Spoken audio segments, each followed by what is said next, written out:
Hello. Hi, Ari. It's been so long. It has been. It's been like A month. a month, yeah. Today is May 21st? 22nd. 22nd, Oh my God. 2025. 2025. It's almost over. It's almost over. It's quite literally almost over. Jesus Christ. And we are back on format, people. My name is Ari Wojciech, My name's Casey Young. and this is... The Ticket. Thank you for being here. Bam. We're going to hop right into it, baby, because we have two movies we're covering today. Yeah. And since we are back on format, we are going to start with accountability. Yeah. Casey, where are you at? Where am I at? Big moves, Ari. Big month for me. Okay. So much so, our friend Claire texted me today and was like, "Do you want to hang out?" And I was like, "I'm booked." And that's a big deal. And that's a big deal. I usually never have anything going on. For my own mental health and like taking rest days, I was like, I probably won't be able to see her until like the second week of June. It's great. But I was like, I'm free next weekend because I love to hang out. I get major FOMO. Yeah, hanging out is pollution. It's addictive pollution. It's like What? sugar. What?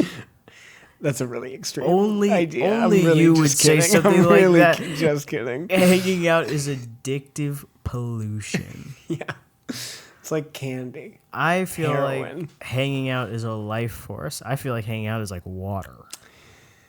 Yeah, I honestly would like. I obviously don't think it's pollution, Sure. but I do think All your friends got really offended just now. go for it.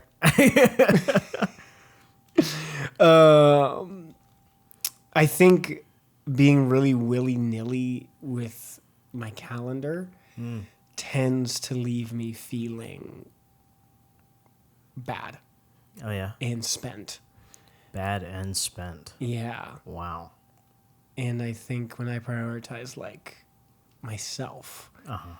and then when I'm done, Yeah. and then I look around and I'm like, oh, okay, I have like time that I can be intentional with. Uh-huh. Let me reach out to somebody. Wow. Like that's very different than like, because I used to be an impulsive, like I'm going out all the time. Yeah, I getting love like to go 4 out. hours of sleep Yeah. in an effort. Like I get early morning coffee with somebody, and then I'm getting drinks at like midnight with somebody. Yeah. That's the jam. Man, That's that was the my jam. 20s. Yeah. Yeah, My thing. and I got nothing done. My big thing is like I can never say goodbye, so I never like have. I very rarely have like two things in a day, because if I get coffee with you, I'm expecting that we're gonna like drink our coffee and then be like, hey, do you want to get lunch?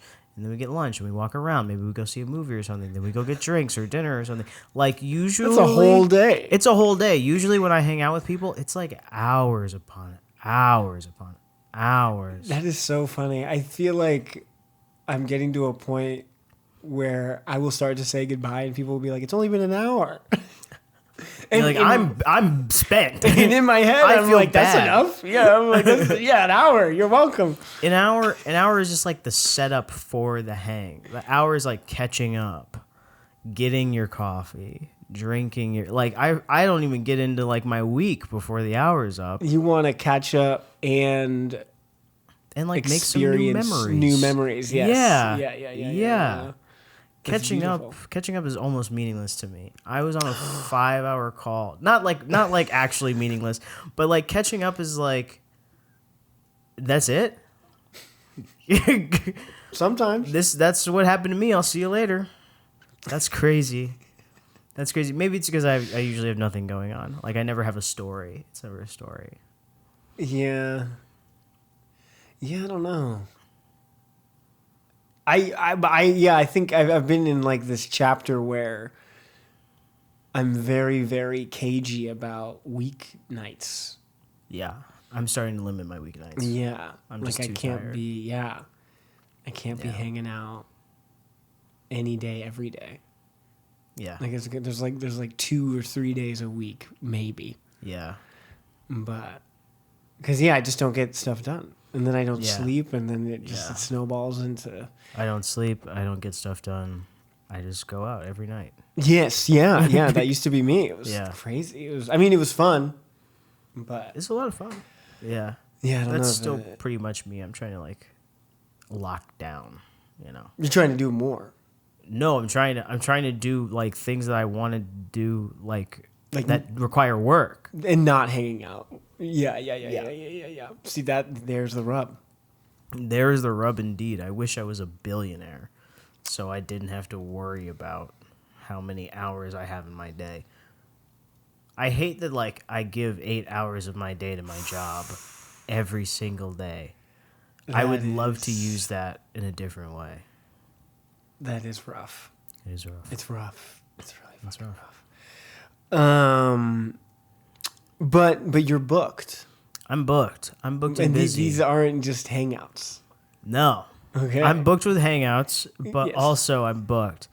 So yeah, basically I have a second job that doesn't pay anything, which is a really modest way of saying that I'm my friends and I started we were just talking about this. I don't know why I feel the need to say that to you. We were just talking about it. Yeah, no. To say that I started a screening company with my friends. Yes, congratulations. Thanks. It's actually a dream. What's the name of the screening company? It's called Tesseract Cinema. Tesseract Cinema. That sounds like the type of thing when I was in my late teens, early 20s that I would get super stoked about. Yeah, because it's friggin' awesome. Hell yeah. This weekend, it'll be past for listeners, but we're doing, we're showing a documentary about a Twitch streamer that comes out as transgender while she is also competing to have the speedrun record for Legend of Zelda. Cool. Very cool.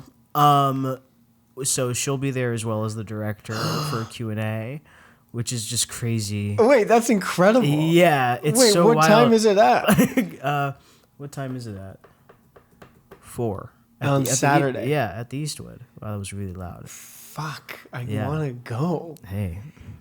I'm working. I won't be there, actually. It's my friend's birthday, so... Well, sorry, it's friend of the podcast, Casey's birthday. I don't know why I say my friend. Oh, nice. Yeah. I won't be there, but... Congratulations on the show, Casey. This is a different case. This is Casey. Casey, yeah. Which is great. Yeah, it's going really well. JJ is working on JJ and Cal and Ray Parker, all of our friends, are doing the Trans Pride 5K in July. Oh, amazing. They run this, run is, I'm using a different version of the word run. They organize and manage. Is this the one that's in the Griffith Park? Yes. Cool. Okay, sweet. Yeah. Yeah, I was there last year. I was sick last year. Oh, sad. Which is another thing I need to do. I need to see a doctor. I'm sick all the time. But that's a whole separate issue. They do the Trans Pride 5K, so we're trying to work with them for promotion and things. Oh, for your screening. Well, yeah, more like the reverse, because what's really great is that I'm pitching this so horribly. You're doing great. At Tesseract, we're a co-op. We show basically whatever we want, as well as we donate proceeds to organizations like nonprofits. Wow. So one that we're working with is Trans Defense Fund LA, which is literally just an organization that takes money to teach trans people how to fight. As well as other things. They give them healthcare things. Yes. Supplies, I should say. Amazing. So working with them and trying to get a good relationship going and promoting the 5K at events where we expect trans people to be blah blah blah blah blah whatever. And Mallory will be basically our head of coffee. Oh, amazing. Just using your resources. Using it was kind of crazy once you have the access, turning around and going, oh wow, there's 1 million people that could actually work on this. which is a lot of fun because everybody's so willing to work for no money. That's incredible. Yeah, it's great. And as well, you know, like we're talking about like doing like really like live events and crazy. We're doing GoldenEye. We're talking about doing GoldenEye as well as a video game, playing the game GoldenEye. Oh my God, I am there. Wow. That's my childhood. Wow, I'm wondering if I'm allowed to say that. Anyway, nothing's confirmed. I'm And just you would do this at I'm just a big fat Eastwood? liar. Sometimes Eastwood, also working at like other places. Like we showed Clueless at Broadwater Second Stage. Oh, okay, cool. So just like a bunch of other theaters around That's LA. amazing. Yeah. Wait. So how are you doing this for free? Are you guys putting down money to use these spaces? Yeah. So that stuff is not free, but everybody working is working for free. Oh God, it's ticketed. Yeah. And then all the proceeds go to. Yeah, proceed. Gotcha. You know, after we pay everything back, basically. Not as expensive as you would think, but still expensive. Oh, I see. Okay, this makes more sense. Yeah, Gotcha. yeah. No. I put on shows at the Broadwater, so I was like, oh, how are you? Okay. Yeah. No. Yeah. they're not. Yeah, they're not giving you that shit for free. Yeah. So that's a lot of time. Actually, more time than I expected. That's awesome. Yeah, it's like practically everything that I do outside of work. But you're passionate about it. This is a dream. Yeah, absolutely. Yeah. The goal is to leave my job and do this forever. Wow. Yeah, because I used to work for another company, and you know, I had 4 years of experience there, and then when they tanked, it was like I had nowhere to go with all of that experience. Right. So I was basically starting from square one, but I was 22 years old. So it all is kind of working out. What are you doing better than the other company? I honestly think that the owner of the other company, their biggest flaw, or like what was majorly detrimental to the success of the company, was their ego. I think that, I mean, there are basically no ideas that we say no to. And it became a thing like where I'd say, oh, I think that this movie would draw a really good crowd. And they'd go, oh no, I don't know about that. And then it would turn into, I don't know if we should keep like damaging our merchandise because people aren't going to buy it. And he's like, oh, it's not really a big deal. And then it comes around to, I don't know if you should be spending the money this way. And it goes, oh no, it'll all work out. And then it turned into, I can't afford to pay my employees. Oh my God. Yeah. On top of just like, I mean, I'm no businessman, but on top of not being a business person, on top of not, you know, doing what you say that you're going to do, on top of not allocating or dividing work, like they were basically doing everything. Yeah. So it was really hard too because the other company I worked for had such a huge following, and it was just kind of like the interest was there, the programming was there, the brand was strong, and people really liked it, and then it was just kind of like, see you later, and for us to have, or to kind of anyway be working in the right direction and not have that kind of audience is a hard thing to reckon with. Right. Because you guys are starting from zero. Exactly. Basically. Yeah. So how do people find out about the next screening? How do people find out about the next screening? Well, we're at Tesseract Cinema on Instagram and Blue Sky and what is Blue Sky? TikTok. It's Jack from Twitter. It's what he did next. So when Elon bought Twitter, he made Blue Sky. I see. Yeah, so it's like a Twitter Lite. Gotcha. I'm not on Blue Sky. Who's the guy? Who's the person you just said? Is his name Jack Dorsey? I don't know. His name is Jack because his @ was @Jack. He was one of the OG Twitter people. He is the person who created Twitter. Oh, wow. Mm-hmm. And then it was pried away from him. Yeah, basically. Yeah. But he made major money off of it, so I want to even say that there was something in between him and Elon, honestly. I don't think Elon gave him $4 million. I think there was something between them. He might have stepped down or something. Twitter only cost $4 million. Was it $4 billion? I get him confused sometimes because I remember Elon was like, "I'm gonna pay $4 billion," and then he was like, "Oh, never mind." And the Twitter lawyers were like, "No, dude, that's actually illegal. You have to buy it now." And like Elon bought it while it was a sinking ship, basically, and made it worse. I don't know if he's made any money off of it. But he had to because he had some kind of verbal agreement or something. Like there was a legal reason where he couldn't back out of it. Because he lied. We don't need to get into it. That's so insane. That's so crazy. It's insane. It was really funny. How can that possibly be? God, what are these people doing? Why is he our treasurer or whatever he does? What? Our Doge secretary. God, I want to die. The instant I go down any rabbit hole, it's like, this is horrible. Yeah. Yeah. And it's just embarrassing. Yeah. They're just children. Yeah. Like worse than children. Worse than children. It's crazy. Children know how to share. Oh my God. Anyway, so you're doing a Tesseract Cinema. Tesseract Cinema. That's incredible. You're the CEO, CFO, CCO. I'm the C something. Hell yeah. As well as a friend of the podcast, JJ, is doing some like career moves.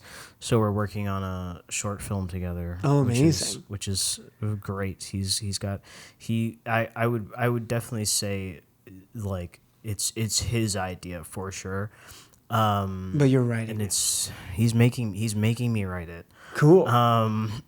And it's great. It's very ambitious, but I'm fine with that personally because I hate short films. I'm sure I've said this before. I hate short films. I don't like to watch them. I don't have any ambition to make them. You're like Christopher Nolan. Is that a joke about how long his movies are? No, or he hates short films. He hates short films. And he's like gone on record being like, it's so much harder to make a short film. Well, sure. Yeah, especially for somebody like him, I can't imagine any of his movies any shorter than what they are. Yeah, exactly. But which is we're being ambitious, and that's fine with me because I want it to be good and at the very least interesting. I would at the very least be interested. Like walk away going, huh? Well, he tried. Yeah, I really don't want it to just be like, you know, a talky kind of 2-person, 1-shot, muddied kind of thing. Like it's just like, oh, I wasted my 11 minutes. I'd rather it be like good, which is something everybody always aspires to do. Yes. But sometimes I feel like people make short films to say that they've made one and don't really try. Yeah, I do think there's a season for that. Yeah, and not even as a generalization. Just I've seen short films where I'm like, oh, you did this to say that you had made one. Yeah. Last year, my buddy James and we made a short a month, from September of 23 to September of 24. And some of those were definitely just to like make it. But I think in the spirit of that was like putting in the reps, and we didn't submit any of them to festivals. Mm-hmm. So I do think there is value in just like, for those of you out there who are like, oh, but what about my short film? Just go, dust off the cobwebs, go for sure. Yeah. What is the log line for this one? May I ask? I hate that kind of stuff. As in, like, I never know how to do it. I'd much rather somebody else do it. Yeah. The log line, or just give me a summary. Summary. It's a funeral. Love it. And basically, this feels so stupid. We're trying to like capture the complexities of a person who changes over the course of their life. Fascinated by the idea of never fully knowing who someone is, like you only get a piece of someone. So when a other people relay the pieces of this person that you know, you may or may not still get the full picture. Which is something I find really fascinating. I'm sure I look like a different person to many different people. Sure, you know what I mean? Sure. So that's basically it. It's just gonna be a ceremony. Oh, that's great. Yeah. How's the writing feeling? Not great. Not great, to be quite honest with you. I've got the things that I think are essential. Like the way we're doing it is it's going to be a oneer, as well as it's going to be a POV from of basically the spirit of the dead person. That's fun. And I've got the stuff that's like necessary. Like, here's how we establish that this is from their POV. Here's how we establish who these characters are. But once you get down to like the middle part that I was talking about that I hate so much, getting to like, I've broken it down to like four, where four characters speak. It's the eulogies. Mm-hmm. So we're bookending with the priest, the pastor, whatever. But you've got the four eulogies in the middle, and I'm like, well, I would like anecdotes. I would like just like sweet stories, but how do they relay what I want them to relay? Like, how do I get this eulogy from an aunt that's about when this person is like 7 years old to be fulfilling when we get to the eulogy from like a boyfriend when they're like 35 years old? Like, how, like, and that's what's, I'm just like banging my head on the wall for. And I mean, that's going to be the most fulfilling part. That's why it's the most complicated. And also it's agony.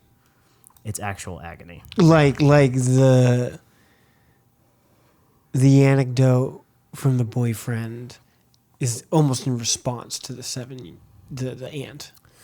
Kind of. Not, I wouldn't say that that the boyfriend is responding to the aunt, but like they're in conversation with each other thematically. Yes, does that make, yeah, gotcha. That's exactly. That's amazing. Wow. It'll be amazing when it's done. It's not amazing now. How far are you? How far? Literally, probably like 4 pages. Okay. Which is nice, It's but not nothing. It's not nothing. But like, how much is that? I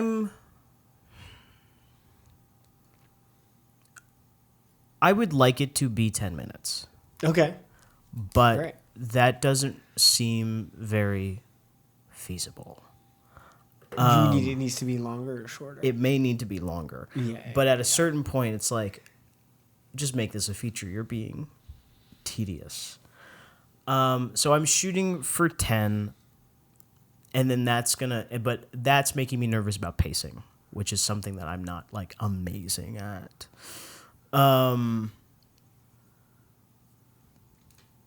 Yeah. So yeah, how far? But they're like 4 pages that are like so far away from each other. Like I've got basically the beginning, basically the end, and then just like some pieces that I like in the middle. Oh, that's great. I mean, there's nothing wrong with that.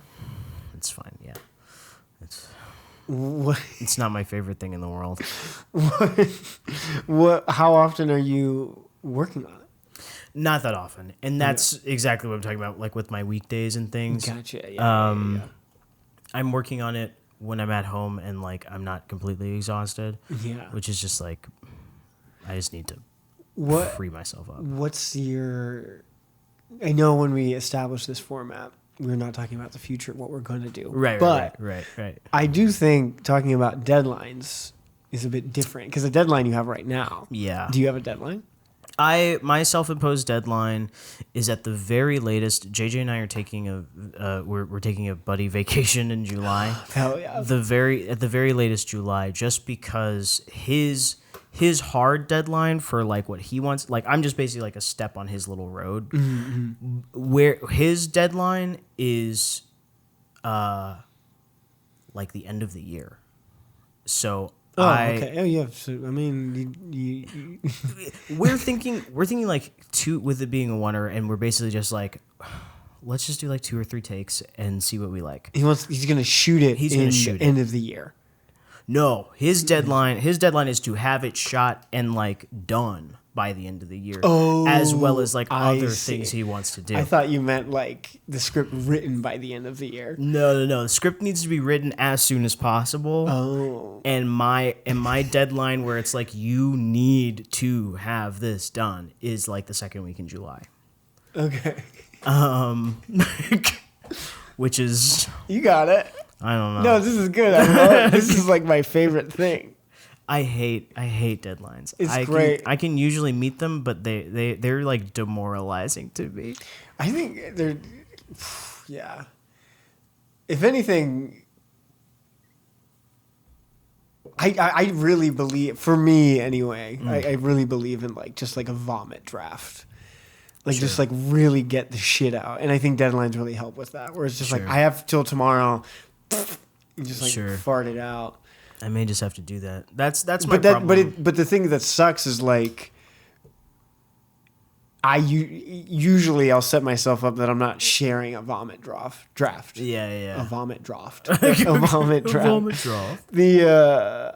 Like I'll have a deadline for me basically, and then a deadline for somebody else. Because I can't handle feedback on a vomit draft. I'm definitely not going to give anybody the vomit draft. I mean, some people are really good writers, and they can do that. Some people are. Yeah. I'm not one of those people. But yeah, I think you're right. I'm like trying to accustom myself to that idea. Like, you can, whatever the phrase is, like, it's better to like mold something than to try and make it perfect from scratch, basically. Yeah, don't worry about getting it right, get it written is the annoying. Yeah, I don't like that one. I heard a really nice one that like made it easier for me to. I don't like that one. Yeah, that one makes me sad. Which I should be able to do. 11 pages. I don't know where I got 11 from. 10 pages. Oh, that should be written. You had said 11 I said 11. I said 11, and then you said 11, and now I'm saying it again. And I was like, it wasn't even true the first time. 10 pages. I should be able to do that. Yeah. And it's been like 2 weeks. It hard, needs to happen. It is hard. Especially I'm constantly when other questioning. People are like expecting something from you. It's really hard. Yeah. Yeah, and it's like the worst kind of expectation where he's like, so it's gonna need a writer. I'm like, don't do it like that. Don't tell me that. I don't like it when people are like, oh, you're so good, or like, oh, I believe in you. Do you have any idea? I'd rather. It's pressure. There are so many people out there that don't have a champion. You're so lucky. I feel bad for the people who don't have champions. Whatever your feelings are right now, I get it intellectually, but like viscerally, I'm just like, oh, boo hoo. Oh, somebody wants you to write their movie. It's like, what it is it's like expectations are too high. Is what it is. That's what it is. Is that you putting those expectations on these people's is it an expectation of their expectations, or are they just kind of like, yeah, write the thing and then we'll like give you feedback and we'll go from there? It's definitely somewhere between that. Yeah. I wish that like well, no, I don't, because I wouldn't do it then either. You wish what? I was gonna say I wish that like everybody was just like neutral about it. Like if somebody like okay, nobody's gonna be neutral. Well, yeah. Continue. If I were in a scenario where I was like talking to somebody that like I didn't know, yeah, and they were like if it were like a far more professional situation, sure, where they're just like, I'll give you $500, write the script, whatever. I'd be like, okay, well, we it almost feels like there are no expectations except that it will be written. Right. Writing something for friends, very different than writing for, I can understand that. Yeah, where it's just like, I also have like my own expectations to fulfill. Whereas if it were a job, I would also be very comfortable with being like, no, or whatever. Sure. Not that I feel pressured to do this. I want to do this. But at my actual job, I'm like, well, I got to go home now. I'm leaving. Right. Yeah. And I don't feel like I'm disappointing anyone. Because you're not my friend. Yeah, I was just listening to this interview with James Hoffman. He's this world famous barista coffee person. Oh, he's Godfather. World famous. You know, I mean, in coffee. I don't know him. He's like the godfather of coffee YouTube, is what they call him. Okay.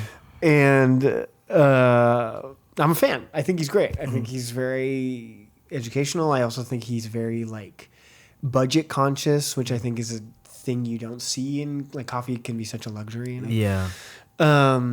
But he, in an interview, was like, I don't want my company to feel like a family. Families are dysfunctional by their very nature. Like, so therefore, like if I'm in a professional setting, I want it to feel like a professional setting. And I don't expect anybody to stick around beyond their interest. You know, and he's like, that's way healthier.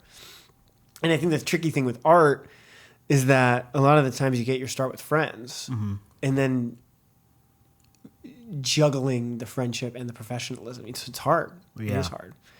Yeah. And then like not taking feedback personally too. Yeah. Is like, and it's so scary because suddenly sharing a script with somebody that you love versus somebody that is like paying you. Yeah. Very different. Absolutely. But that's what I was saying. Yeah, no, totally. No, I totally, yeah. I really, I feel I was you. like, I hate when people give me compliments. I mean, I hate that too because I never know how to receive it. But don't stop. I mean, you could respond that way. Don't stop. I think people hate when people do that. My perception is always like the people who are like, oh my god, stop. Or whatever. I want to like roll my eye. You're being ridiculous. Yeah, you're being ridiculous. Oh my god, that's funny. I don't know how to take compliments either. Luckily, I don't get them, so that helps. Ari gets compliments. It's not true. Ari gets compliments. I haven't in a while. You know, you've been inside. You've been inside. I haven't seen you in a month. No one's giving you a compliment because no one's seen you. Because I'm a hermit. Okay, this is incredible. It's great. You're out here. You're starting a co-op screening company nonprofit situation that's giving all of its proceeds to various nonprofits. That's incredible. It's true. Are you guys going to apply for like a 501c3 to be your own nonprofit? We're having a big meeting about that next week. Yeah, I mean, it's hard. It's a tricky thing. So what's the difference between a co-op and a nonprofit? Don't know. You called it a co-op like it was a thing. Okay, so here's my understanding. Okay.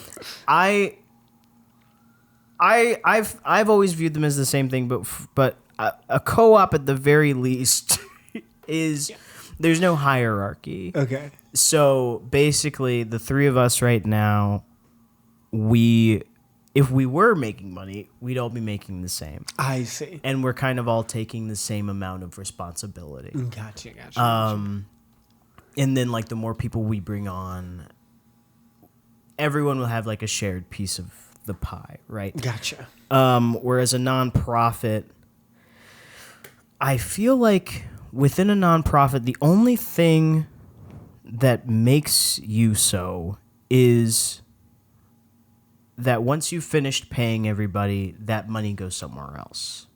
Not the company. Yeah. Mm-hmm. So you can have people that are paid more than other people. You can have like full-time, part-time volunteer. You can. Mm-hmm. Yeah, as in like a positive. That's my understanding of it, and that's just purely from like what I look around and see. So you guys could still be a nonprofit in a sense that any profits you make go to other stuff, I guess. Nonprofits, Yeah. it sounds like. Yeah. the That's my very basic understanding. cool. That's exciting. I mean, this is incredible. So you've started a company for all intents and purposes. For all intents and purposes, yes. That's actively rolling, independent of you. The screening is happening without you. Yeah. On Saturday. Yeah. That's incredible. I mean, my friend Josh, he's doing so much work. So more than you? I thought it was all you. he's doing what I would say. Okay. I feel like he's doing a lot of work, but he's always telling me that I'm doing a lot of work. So I don't know what's true. Gotcha. It feels like we're almost just like the two of us are complimenting each other, and I don't really know what's real. What a nightmare. But what I know for a fact is that the work that Josh does, if he did not do it, I'd kind of have to be like, whoa, like, sure. Yeah. I'm sure he feels the same way about you. I don't know, but like right now what I'm on is like he's doing like booking and oh wow, logistics. Logistics. Yeah. I'm doing like coffee program, like I'm doing like aesthetic kind of things. Important, but if there's no movie, no one's gonna come. Right. So it sounds like he's the C. No, we don't have to do that. We don't, Ari. We don't have to fucking It's a co-op, do that. Ari. It's a co-op. Yes. With my limited understanding of co-op, I've only been like one co-op grocery store. I don't really know what they are. It just sounds nice. They sound nice, but I always feel like I've never seen one with like lights on or something. Like I always feel like they don't have any money, and I don't really understand why a co-op wouldn't have any money that has no effect on the produce. I don't know. That's why I thought you knew. No, not at all. This is all very new to me. Anyway, so Casey, you've started a company.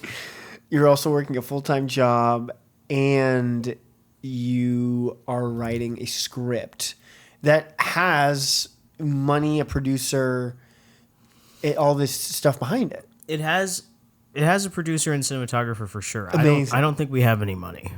But it sounds like that's going to be happening. Yeah. Cool. Yeah. As well as the feature film that we're working on. That was Picture Locked the other day. Oh, it's pretty much almost done. Yeah. The love one another. Yeah. Amazing. Oh my god. Yeah. For listeners at home, Casey acted in a film. I did sound for it in the LA unit. Yeah, I stumbled through sound through it. I don't work in sound anymore. You did a good job. You did a good job. Yeah, and then I went insane in Salt Lake City, Utah. You did great. Thanks. A lot of people went insane. Thanks. I don't love the further I get away from it, the less I like my performance. So I'm excited to see what it actually is. The nature of growing up and getting better. That was the worst thing you could have said to me. No. I just think like if you are getting better at something, seeing the old version of that something can be hard. Yeah. It's just like, oh my god, what was I doing? What was I thinking? Yeah. But you did great. I thought you were so. I think you're a great actor. I like your acting. Oh, thanks. I think I do too much with my eyes. You're taking these compliments so well. I just always tell myself, say thank you and shut up. Yeah, it's great. And that's all I can do. Listeners, this is so exciting. I feel like the last time we spoke, you had nothing going on. Because I did. But you had your Substacks. Yeah. Your physical Substacks. Working on that as well. Your zines. Yeah, which is so much. We're balls so deep writing. in Q2. Yeah, Q2 almost over. Yeah. Wouldn't Q2 be the end of June? January, February, May. January, March, April, May, June. I know June. Whoa. 1 month left in Q2. We're 2/3 of the way through Q2. Mm-hmm. And you got your zines. Yeah, I got my zines. Okay, dude. So this is exactly what happened the first time. Am I talking too much? How much time do we have? You're doing great. 39 minutes. That's good. That's code for you've been talking a long time. This is exactly what happened when I tried to start a podcast the first, second, third, and fourth time. Okay. Sometimes I feel like things are just rigged against me. No, it just takes time. It does take time. at the end of March, I finished the zine. I was like, okay, I'm tired. I think that this should just be a quarterly, or I'll do the first quarter because I was so busy. Yes, I remember you saying this. Yes. So then the end of March comes, and I'm like, okay, well, this is actually going to cost me more than I expected. So I'm getting around to the middle of April, and I say, okay, the end of April, I'm just going to add another little April update in there, and then I'll be done, and then all the costs will be covered. I started printing. I have to print. It's a lot, though, actually, now that I think about it. I have to print like 180 pages or something. Like, I'm copying all this stuff. My printer, like, exploded. It didn't explode. It, like... Oh, you're printing this at home? Yeah. This is incredible. Because I thought it would be cheaper to print at home. But apparently not. It just, like, stopped printing. Like, the pages just started coming out, like, blurred and gray and, like... You just pooped out? After 19 pages. It's not like I was really running it that hard. Oh. I need 180. It couldn't even do. It did a tenth of what I needed. So now I'm like, well, what the hell am I gonna do? So I'm just gonna print it. I'm going to print a version that I can just copy somewhere. Well, it comes. We don't have color at work. Oh yeah, that's smart of them. It's very inconvenient for me, but I like print textbooks and stuff, so sometimes it works out. Oh, nice. But yeah. So literally it was the end of April, and I was like, oh, awesome. It's like May 3rd. I'm done with the zine. I'm going to go send this pretty soon. And it's like 3 o'clock in the morning, and it just starts coming out all shitty. So I'm going to print one that I can just take to like FedEx or something. Nice. Yeah, that's great. And then it's going to cost you even more. It's going to cost me way more. I'm going to have to figure out something. I'm going to have to get an industrial printer for my house. What is that? But all of this is in an effort to not be digital. Yeah. Which is good. So you're off Instagram. You're off of Letterboxd. I'm never going to be off of Letterboxd. I'm never going to be off of Letterboxd. Yeah, me neither. I did take it off my phone, though. No. Desktop. Letterboxd. I set up my homepage. Letterboxd is in my little social media corner, but more like just like the stuff I consume. I've got Rate Your Music, Letterboxd, Serialized, which is a TV, and Storygraph, which is books.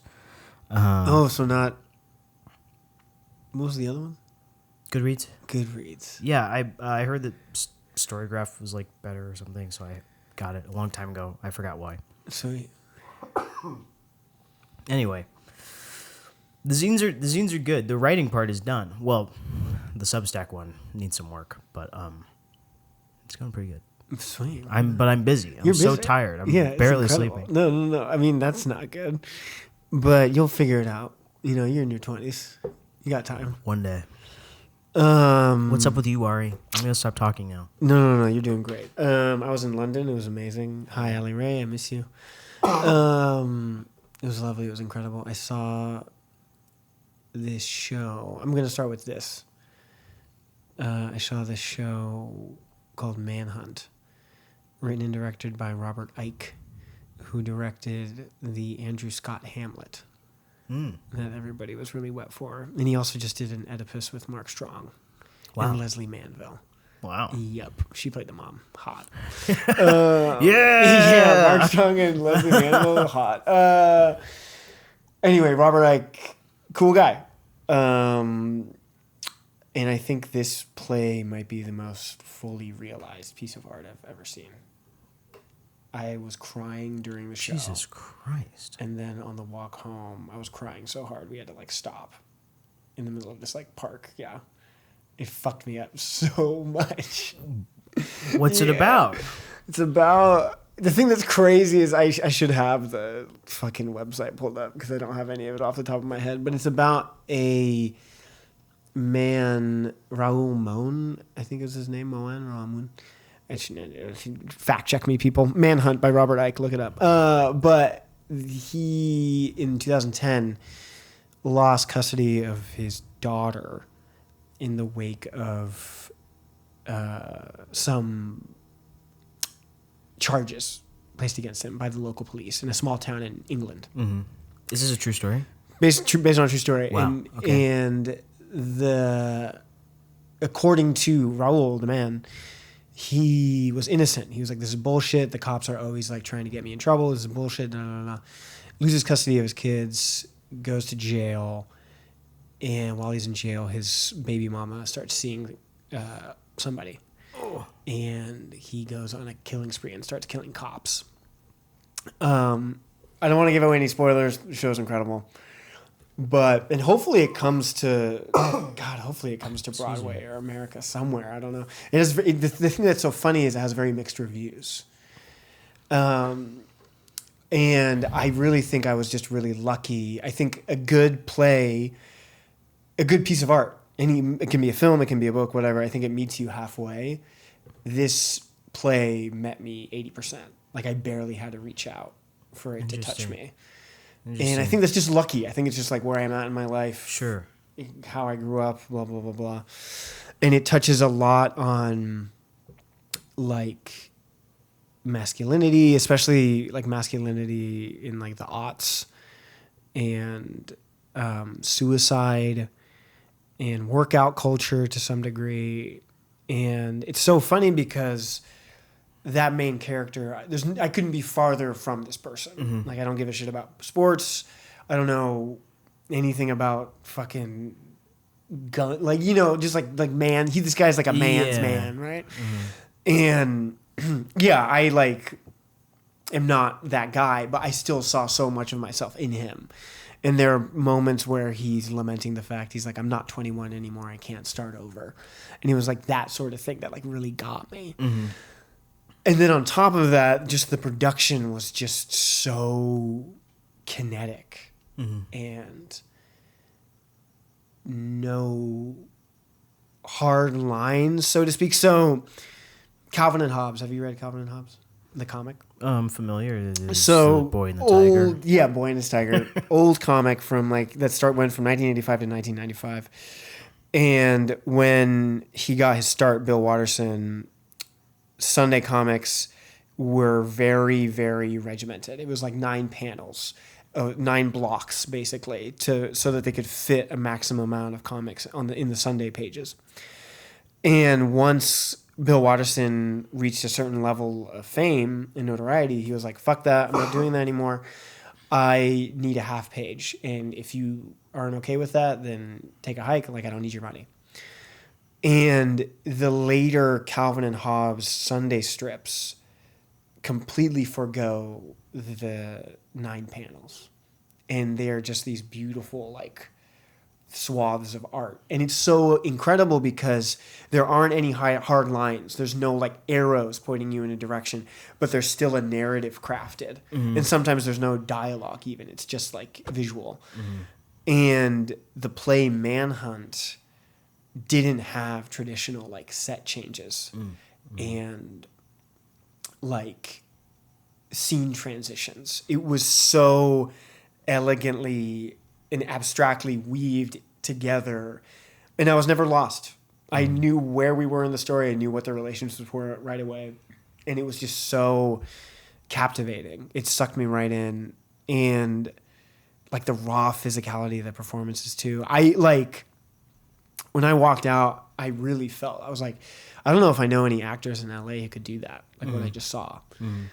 And then Allie Ray pointed out, one of the students in her program got to shadow the director, Robert Ike. Cool. And she was like, Ari, they were rehearsing like all day, every day.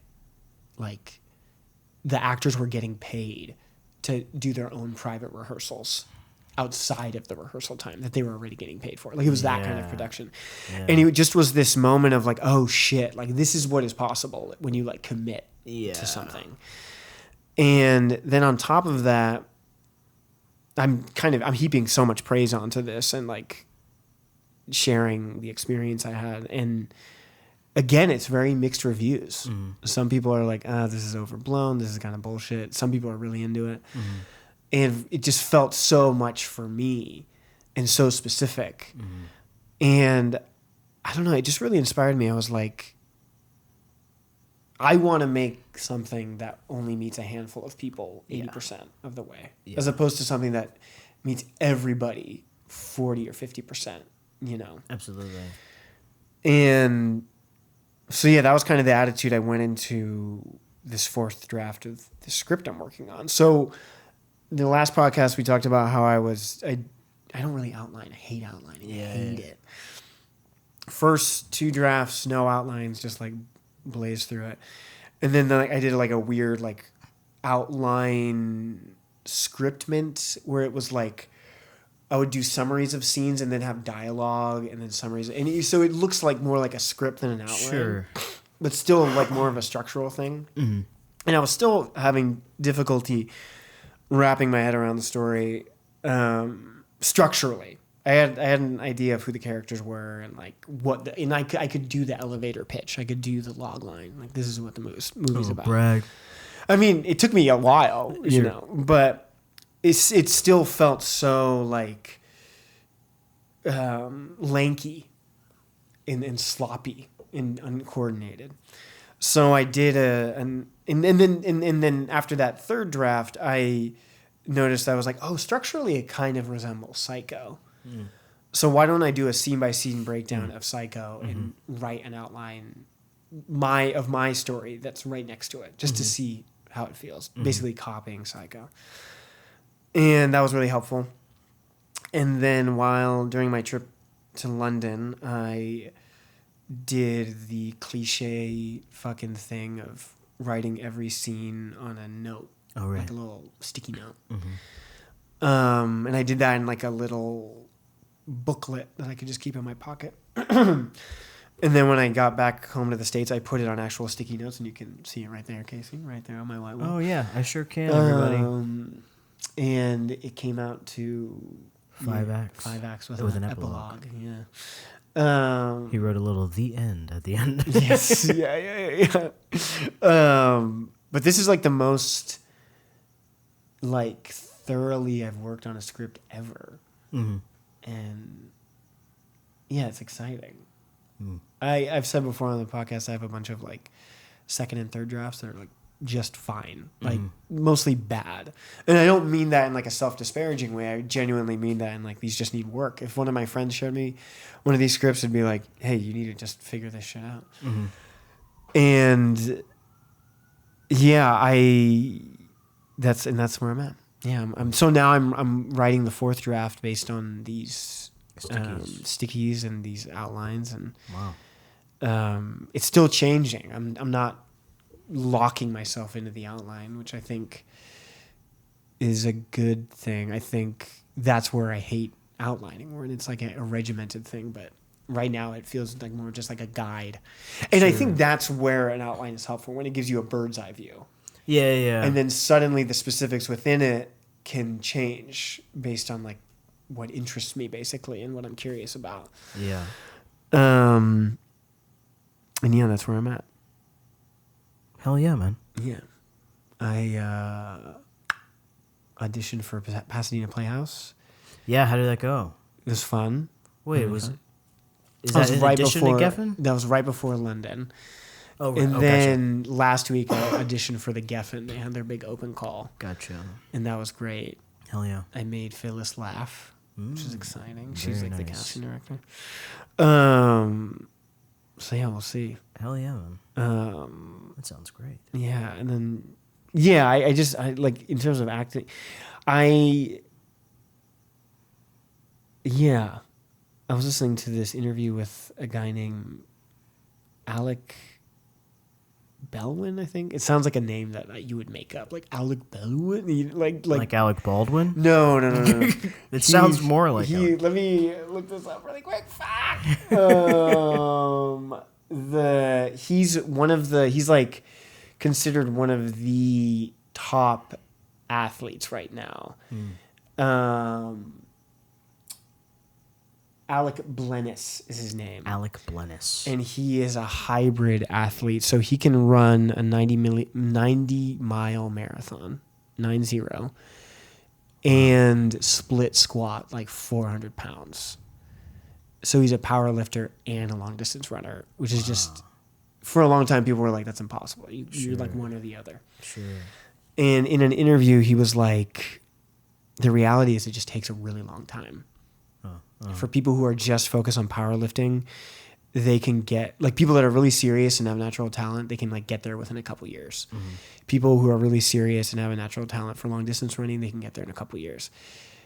I was serious about both, and it just was something I did for fun. I had no intention of being like a superstar athlete, but I just kept at it because I enjoyed it, and now I am. And he's like, yeah, it's just, the reality is like, if you're split, it takes time. Sure. Yeah. And when I look at my life and your life to a degree, you look at my life, like Ari looks at my life, he goes, "You are split, man." No.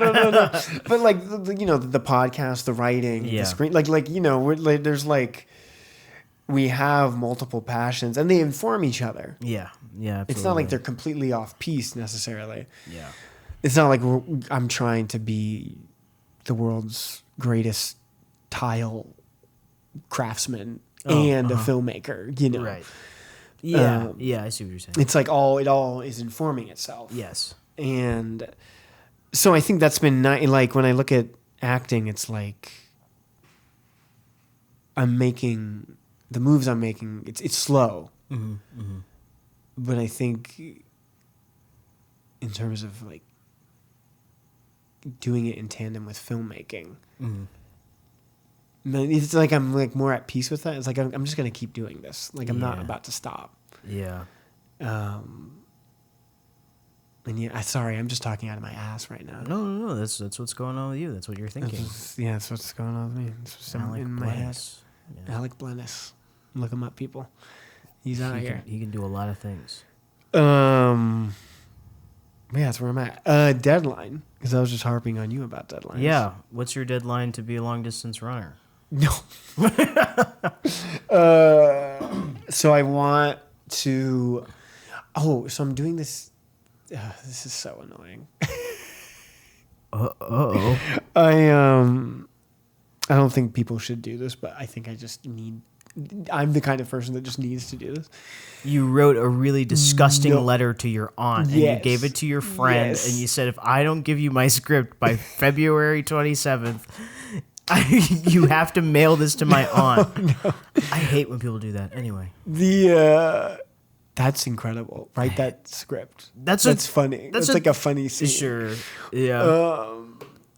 No, I think I'm doing like a CEO hour once a week on my day off, where I sit down and I'm like, okay, what needs to get done this week, and what are my like goals in writing, acting, and like relationships, right? Sounds really corny. I just don't do these things if I don't like do it. Absolutely. So my writing goal for this week is like, I need to get to the surgery in the story by next Wednesday. So that's the end of beginning of Act 3, I think. Okay. Yeah. On your fifth draft. Fourth draft. So I'm on the fourth draft. Oh, you're on the fourth. I didn't count. I didn't count all these Sure. outlines as drafts. Sure. That felt like cheating. So you're gonna write Act 1 almost through Act 2 by next Thursday. Next Wednesday, and I'm on Act 2 right now. Oh, great. Yeah. Wow. Yeah. And I'm handwriting it, which is really nice. Is it? I focus so much better. Really? Yeah. And I think I'm going to, and then I'll just transpose it. I used to do this in high school, in college. I handwrite it. I like to handwrite, but I don't. Yeah. It's just, I mean, it does take time, I suppose, Sure. but I, like early in the morning, like no electronics, just writing. It's like so nice. Nice. Makes sense. But yeah, that's where we're at, people. Wow. Hell yeah, Ari. Woo! We're going to take a little break. When you say please and thank you to ChatGPT, it's like dumping a whole bottle of water out. Just when you say please and thank you. And the thing is, which I think is what... Explain. Like when people so here's my analysis of it. What's so funny? Oh, we're back from our break. Or yeah, I was just about to say that. What's funny for listeners is that you're like, we're gonna take a little break. I'm like, and what's funny about ChatGPT? Yeah, that was insane. Continue. If it helps for context, there is no context. I really did just come out of the gate talking about this. Ari was doing sound things, and he said, I want to record please and thank you, talking to a machine. But yes, I mean, I was talking has to myself. Oh, you were saying please and thank you to yourself. Yeah. I didn't know that. Well, I mean, just like to myself. I suppose. It was in a very sarcastic way. I should say that it was not genuine in any direction. But I was reading this thing, which is also very hard. I feel like the estimates and like comparisons that we have for how much water is used with artificial intelligence, it's very hard to measure, and I never really know. Oh, you mean like as a resource? As a resource. Oh my god. Yeah. So I was just reading this thing that was like, so when you give ChatGPT a prompt, just the energy generated from it registering the words please and the words thank you use a bottle of water. It's basically just like pouring it out into the street. Okay. Which brings us to, you don't have to say please and thank you to ChatGPT. Wait a second. Water? It doesn't run on coal or gas? So it doesn't run on water either, but it pulls the energy that it pulls is the equivalent to water, basically. I see. I see. It runs on whatever the internet runs on, I guess. So this is what confuses me. Yeah. Is that what's happening every time I play a video on YouTube? No, because the servers actually, YouTube is a great example because Google is using, Gemini is like a leader of AI now. Like Google's using so much AI. Mm-hmm. But no, which is basically because it's the servers are constantly running. Like if you are the only person that's watching Alec Blinnis. Yes. Throwback. Or a callback. Throwback to 20 minutes ago. Yeah. If you're the only person watching Alec Blinnis, that when you finish his video and you click out of YouTube, essentially the server has stopped running. Whereas if you were to say, hey, ChatGPT, tell me a little bit about Alec Blinnis, one, it's running because it's got to be there for you, right? Okay. And then you type in, hey, ChatGPT, tell me about Alec Blinnis. ChatGPT then goes and like scans its entire database. Yeah, exactly. Scans the entire database, uses all that energy to go, Alec Blinnis is a hybrid athlete, and da-da-da-da. Then it uses all that energy to send it back to you, and then it takes everything that it has from itself, as well as like whatever it's learned from the internet. Right? Yeah. It absorbs that. Okay. So that way to give you a faster response next time, I guess. Okay. And then if you say, oh, actually, it's not BLENNIS, it's BLINNIS, then it goes, oh, my bad. And it goes, and it does it again. And then when you're like, thanks, ChatGPT, for telling me about Alec Blinnis, when you click out of ChatGPT, it's not done. It's not done. It's constantly researching. It's or archiving, I should say. Because everybody is also using it. Because everybody's also using it, as well as it's like a run in the background kind of thing. Like it's constantly running just to be better. But this is what I'm wondering. Isn't that what our phones are doing? Like with location and fucking... That's a great point. It's because when I hear people, because people brought this stuff up with like NFTs and stuff. I don't know if you remember that. And I'm just like, isn't that how the whole thing works? No, but the thing is that what's the difference though? No, but because you're saying it's running this whole time. Isn't like YouTube is running right now? Yeah, YouTube is running right now. And that and I will say that is an issue. Like the internet, our internet usage is an issue. But en masse. Exactly. En masse. But say things like, but a lot of these things are rooted in things that don't use a lot of energy. Like your phone, so you want to go to, I was going to say Starbucks. Don't go to Starbucks. You want to go to... Go get him, Tiger. Right. You want to go down the street, you need your map.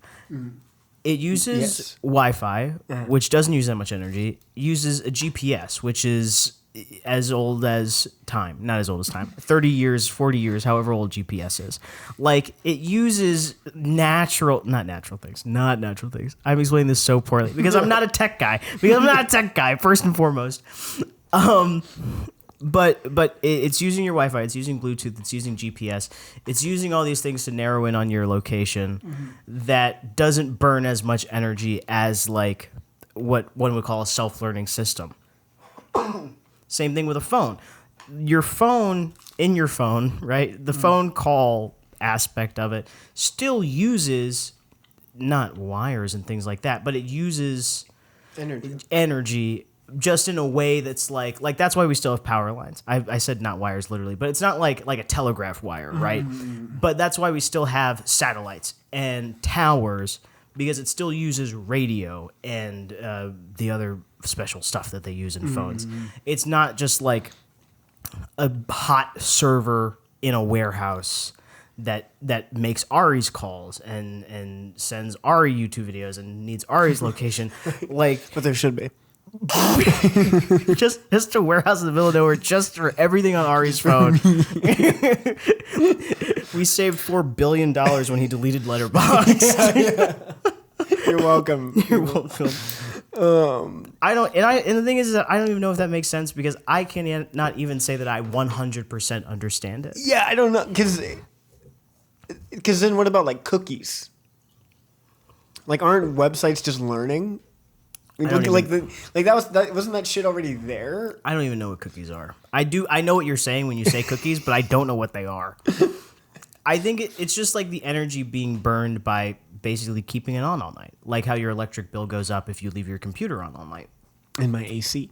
And your AC, but it's getting hot. And my fan. And my clock. Yeah. And my stove. So that's the thing. So a lot of, like, I remember this with cryptocurrency. A lot of the ways people measured it was by gas.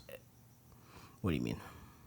Well, you'd have to like pay like I had friends who were making NFTs. Oh wow. And you had to pay for the gas to keep sense. it like alive. Yeah. Yeah. So then there you go. Yeah, exactly. yeah.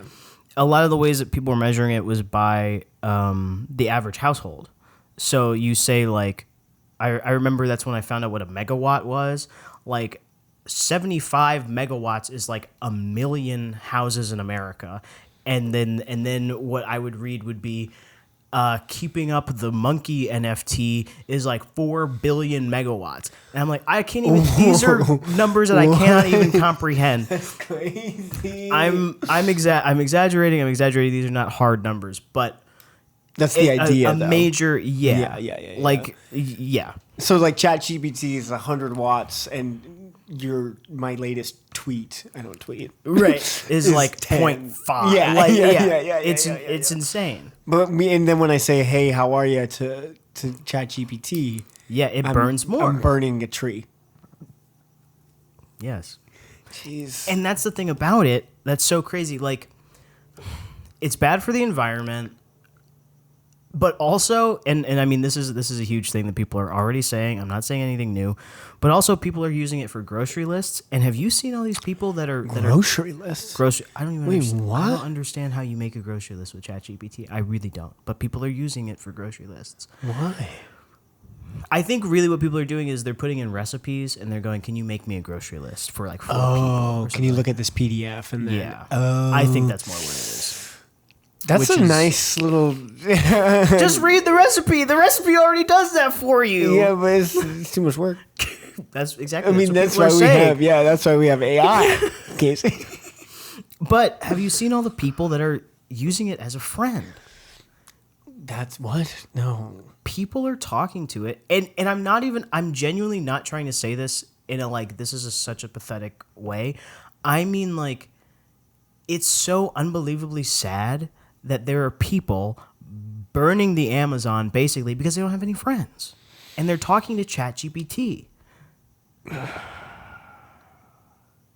rough. That's like a whole other problem. Like, maybe we should address the loneliness in America. But that's... Oh, my God. But yeah, people are using it for emails. Billions of college kids are using it for essays. That's so crazy. This is the thing that makes me feel old. Mm-hmm. I really feel out of the loop on this stuff. Yeah. I've used it twice. Uh-huh. Once to make a budget Uh-huh. and like track my spending, which I gotta say, it made it so much easier. Yeah. And then the second time to help me organize my week. Because I was just like, hey, this is like all the shit I do and I just can't fucking do it. Uh-huh. And it was like, here are some recommendations. And they were good. Yeah. Like, I can't knock it. Yeah. I used it I didn't know. Oh, what? Go for it. What? Way back when it first came out, I plugged in Freddy Krueger playing a drum set. But it was so new that it actually like generated an image that like scarred me because it was just like a melted blob of human skin behind a drum set. But that was the last time I used it. That's awful. And ladies and gentlemen, that brings us to the latest edition of... Wait, you weren't going to say something? No, now, because this experience, like organizing my week, that's where I got that CEO hour. Oh, yeah? Yeah, it was from ChatGPT, and I was like, dang, that's a good idea. Yeah. And like, I'm sure I could have come up with that eventually, like Sure. from all the YouTube videos I watch and shit. But instead, it just like spit it out. And I was like, oh my God, how else can I use this new tool? Yeah. But now I'm finding out that I'm burning the Amazon. I'm not here to guilt anybody. I'm just presenting the facts as I find them. No, but it's something to like, it's just like, oh, like if that's the difference between like a Google search and then going on ChatGPT, Yeah. like that's kind of scary. Yeah, it's insane. And especially all the places that like force you to use it. Like, oh my God, actually, so that was the last time I used ChatGPT. Every time I Google, it gives me an AI search, right? Right, that's the new thing. All the times I've been on Instagram and I accidentally Isn't send it something. all being pulled from Reddit, I've heard? They took wasn't it like they took everything from Reddit? Like, yeah. And so everything that's like that you Google, like your Google searches are they're using to fuel AI, train AI. And then all the things on Instagram and Facebook, Mark Zuckerberg has already pulled posts and things, to train the Meta AI. Oh, yeah. Elon Musk already said that public tweets are going to be, he said that like 2 or 3 years ago, that used to train AI. Well, yeah, I thought we knew this already, though. Yeah. Yeah. No, I'm just saying like, wait, you just said something. You said something that made me Oh, say like that. the difference between a Google search and then searching into ChatGPT. Right. Sometimes you're just forced into it. Right. Like, I was listening to a podcast the other day, and they were saying like, you can't tell someone to stop using Google at this point in time. Yeah. You can't live without it. Yeah. And that's true. DuckDuckGo.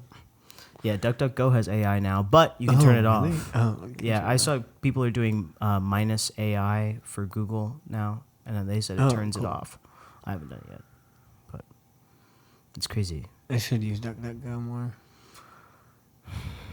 There's another one that like I guess like gives money to like rebuilding the Amazon or something. Like every perfect. time That's you exactly what you I need. forget what the internet browser is. Okay, well, never mind. But yeah, that exists. I'll Google it later. Yeah. We'll put it in the show notes. Man, what a whirlwind of an episode. People. Yeah, we were not talking about this at all. I brought it up for no real reason. No, you were so impassioned. Yeah, I just hate AI. On top, all of that, like, it's bad for the environment. It's making people think that they can't think for themselves. That's scary. I think that honestly will have the farthest reaching damage, whatever. But also, it's just theft. I mean, yeah, you know, dude, that is the scary part. yeah, you're stealing everything. And my whole thing is that, like, if you are a person who has now built this AI model and you live in a racist, sexist, classist society, now you have made a robot that is racist, sexist, and classist. Yep. And but you say that because it's a robot, it's objective, but it's not. Because it's picking up all the data. Yeah, because it's picking up all this data that's subjective. Yeah. yeah, so I think it's going to have way more effect on people's mental health, art, and culture. That's a really good call. Than like the environment, because I do think now that we've said that this is going to be around forever, now that no one has said let's get rid of it. I mean, people of value anyway, right? That have like any sway. Any sway. I do think eventually the environmental thing will get better. That's my hopeful take. Yeah, that one just kind of seems in that, because I feel like every industry is like, we need to figure this out. Yeah, yeah. But yeah, I think the socio-political ramifications are going to be worse. A weird time. Yeah, it is a weird time. Which brings us to 2 movies ripe for a remake. Yep. Or just really prescient. Yeah. Yeah. One of them in particular, I would say, actually. Yeah. I feel like we're thinking of the same one. Yeah. Listeners, this is another edition of Criterion Casey. Criterion Casey. Woo! C squared, 2C squared, because we're talking about 2 movies. We're talking about 2 movies. Ari's watching them. Casey's watching them. Yeah. And there's 2 of us. And there's 2 of us. C cubed. C to the 4th power. Cubed is the 3. Yeah. I feel like What's the 4? Criterion Casey, 2 movies, 2 of us. That's cubed. Sorry, that's cubed. What is it? No, this is made up math. C cubed. The point is, we decided to opt for the most fucked up double feature of all time. We sure And did. if you follow us on Instagram, you know what that is. Before you listen to this episode. Before you listen to this episode. And you probably didn't watch them. Yeah, you were probably because like, you read you the synopsis. sick fucks. Or you got about 10 minutes into either of them and said, Yeah, never no. mind. I was texting Casey, and I was like, have you seen The Night Porter? And I said, no. I was like, it's good. I'm into it. Yeah. And then Casey said, I really like Solo. Because what happened was that not only did Ari say that he liked it, but he was feeling really bad about it. He was like, I think I'm a bad person for liking this. And I was like, no, Ari, I really like Solo. for listeners at home, these are 2 of the most notoriously banned and hated films in cinema history. Yeah, for themes and subject matter. And because they're directed by Italians. Are my ears ringing? Do you hear that? I do hear that. I think it's my air purifier. Okay, I was just wondering if it was me. Yeah, for themes and subject matter. And they're Italian directors. Oh yeah, and they're Italian directors. Stupid joke. It has nothing to do with their Italian. Well, actually, It has a lot to do with one one of of them does. Yeah. The other one was just like, maybe it's because she's a woman. But, Yeah, right. Yeah. Oh man. Yeah. Oh Jesus H boy. Christ. So yeah, we're gonna talk about these in the Criterion order, in the Criterion order, which I think is very fascinating. Yeah. So, this is all coming back. I'm about to talk for a really long time. Okay. Is that okay? Yeah. Were you about to say something? Am I cutting you off? No. When I was doing some deep dives on Solo today. Wait. Let's introduce the film. Oh, sure. Oh, Yeah, sure. yeah. So the Okay. first one we're going to discuss, Yes. spine number 17. 17. 17. This is an early edition. Yes. Wait, no, this is about the spine numbers. Oh, okay. Yes, this is about the spine numbers. Okay, great, perfect. I was on Reddit and they were talking about Solo, and Which is spine number 17. which is spine number 17. And this guy was like, "Why is Solo in the Criterion Collection? It's not the best movie ever." And a lot of people were saying Criterion has never said that they restore and put out the best movies ever. It's about exactly what you and I were talking about preserving them. Yes, Finding restoration, movies yeah. that they find are important and that they think should be seen more than they have been. Not necessarily quality-wise, just that, Salo, as an example, was heavily censored. Yes. So And banned, straight up banned. straight up banned. We'll get into it, but I was just telling Ari that it was banned in Australia for over 20 years. Wow. Incredible. Which is crazy to think of, like, people lived and died in that 20 years. Like, that's something I think about all the time. And they never had the chance. Never had the chance. Fun anecdote about bannings. Reservoir Dogs for a long time was banned in Ireland. And Michael Fassbender got a hold of the script and put it on as a live production, as a live play. It was banned. Okay, well, I know Reservoir Dogs isn't that old, but it was banned so recently that Michael Fassbender made it into a play. Well, this was like pre-300. This was like 2005 or something, 2004. What do you mean pre-300? He was in 300. Michael Fassbender? Yeah. Is that why he's famous? That was where he got his start, I think. Well, Band of Brothers, I think, was what got his start. I didn't know that at all. Yeah. Well, Band I of learned Brothers, 300, and then lot. Inglourious Bastards. Wow, really? Yeah, and I think he got the audition for Inglourious Bastards because he did Reservoir Dogs. That makes sense. His agent was like, "Hey, he's a big fan." Blah. He did this play. Yeah. Anyway, I'd hire him. fun. Yeah. That is really interesting. Yeah. Do you know why it was banned?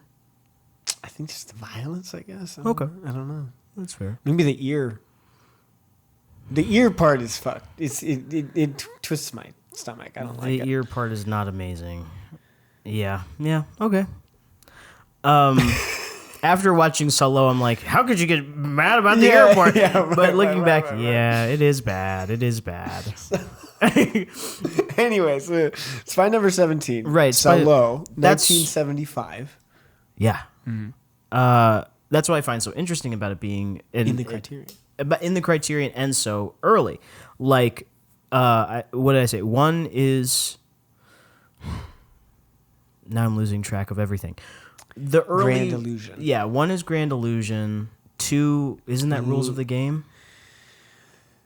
Or is it Seven Samurai? The lady vanishes? Is number two The Lady Vanishes? I don't know.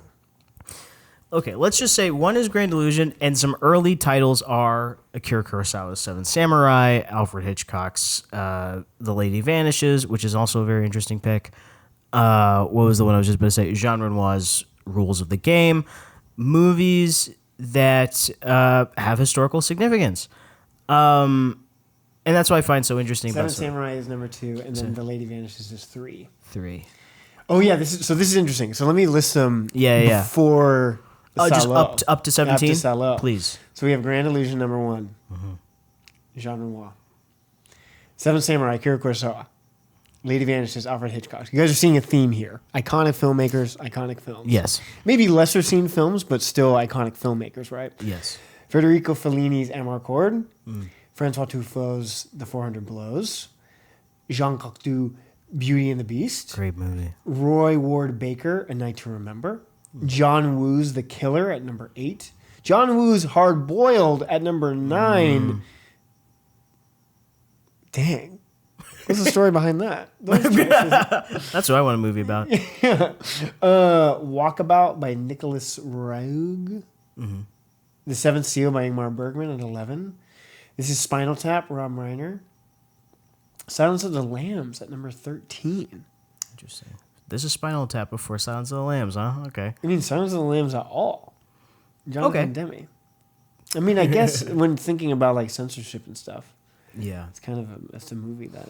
My thing too is I'm not very good at keeping up with distributors and licensing and things like that. Right. So I wonder if it was even in print. That's a good call. Because RoboCop was on there, and now it's out of print. That's right. Yeah. So I wonder if they like rescued Silence of the Lambs for a second. Thank God. Yeah, for real. Love that. Jonathan Demme. And then we have Samurai 1, Samurai 2, and Samurai 3.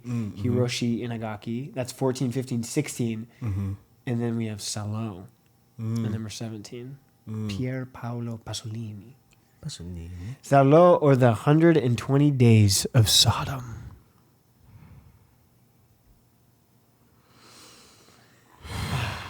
So take it away, Casey. Okay. SALO. Okay, firstly, let's remember. Oh, thank you. I could just read the Wikipedia. Yeah.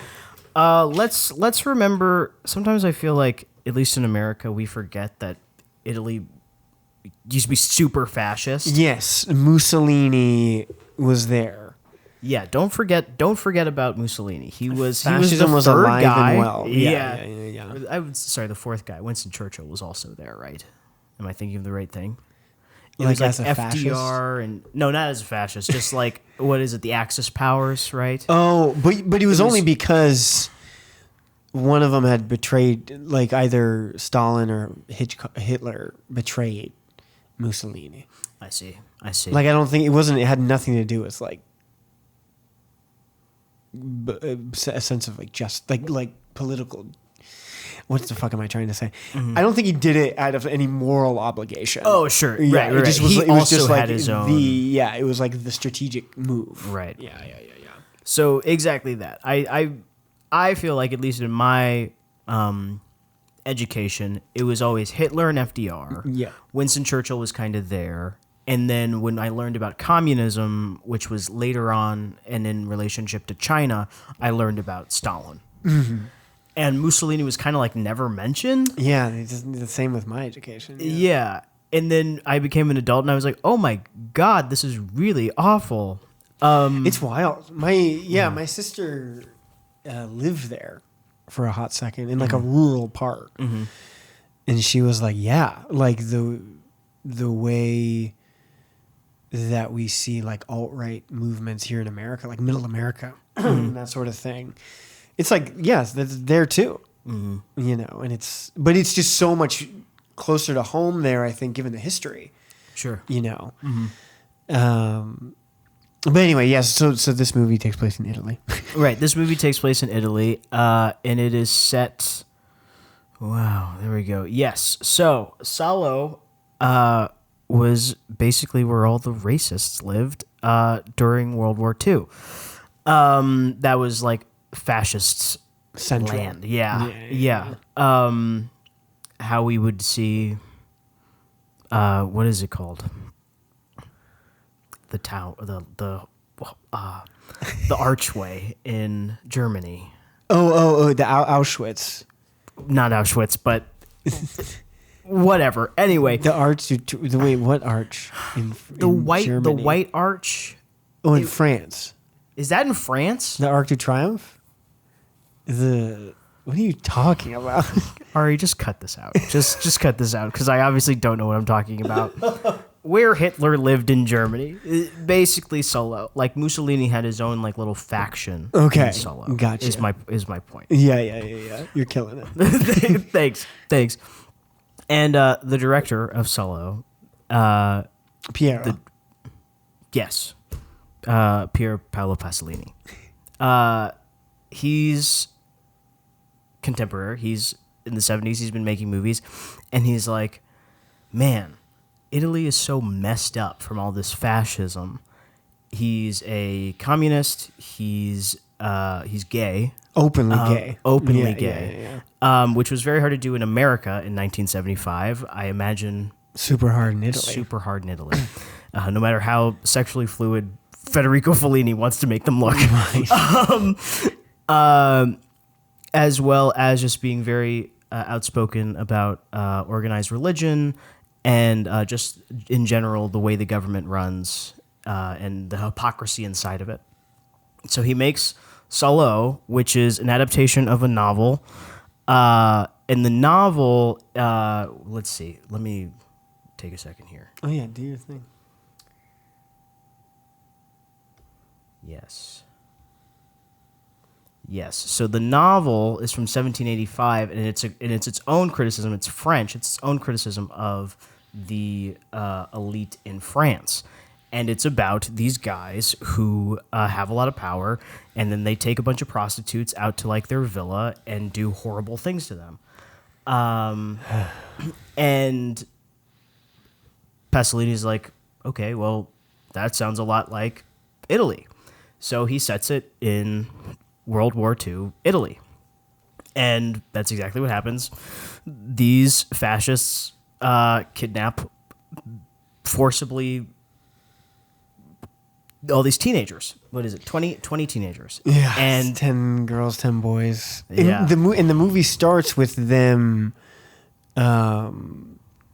conscripting young men to be their guards. yeah. from the town of SALO. Yeah. And that's a part that I find very powerful because it feels almost like a documentary about Yeah. fascist Italy, fascist Germany. Yeah. Like how they would just get as many guns as they could and just take people, and people would never see their family again. Yeah. Yeah. And that's essentially before we get into like deep discussion, the plot of the movie. They take these people, and then it's just an hour and a half of torture. Quite literally, that is all the movie is. Yeah, it's horrible. It's horrible. It's horrible. It's I was saying this to Art earlier, but like it's not the most gruesome. Like it's not gory. I think that the literal effects are pretty tame by today's standards.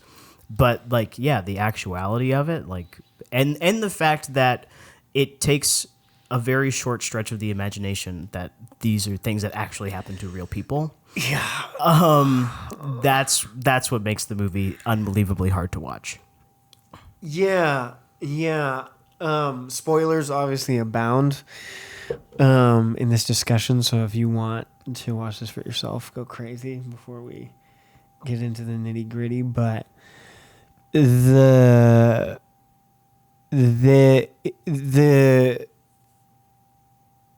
after they conscript their guards and then kidnap all of these children, for the most part, they start off the experience by like laying out some ground rules and like basically establish the format of how their days are going to go. Yeah.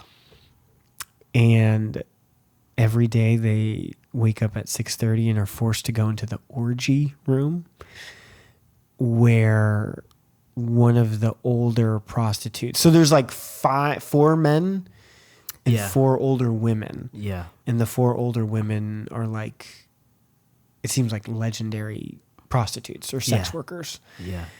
And the sex workers, they recount tales from their time as children and teenagers when they first started to service the bourgeoisie, basically. Yeah. And it's horrible. Like the stories, it's horrible. Yeah. Those scenes are so multifaceted to me because not only are they sad, I mean, not only are these essentially girls at the turn of the century, right? Right. Or even before that, right? Right. Because the movie takes place in World War II Italy. Yeah. Yeah. Who, are sex workers and are doing, the way the movie plays out is that the stories that they tell are then eventually things that the children in the movie then do have to enact. Yes. Yeah. So that basically they're saying I was in this exact same position, but now they have 40 years of what I would probably just call like brainwashing to view it as a beautiful thing.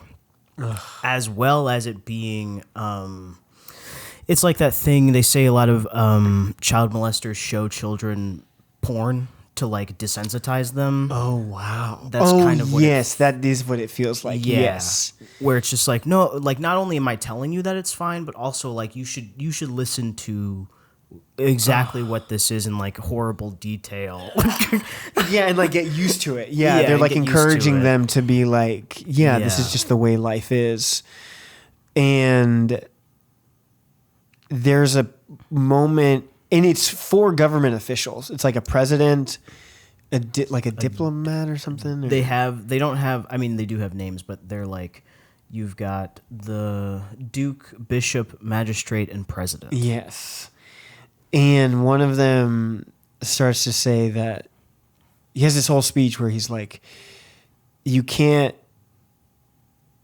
like, true joy and fulfillment can't exist without like intense suffering. Yeah. And basically like joy and fulfillment is only for a select few. And it's so scary because the other men are just like, he's right. And and the like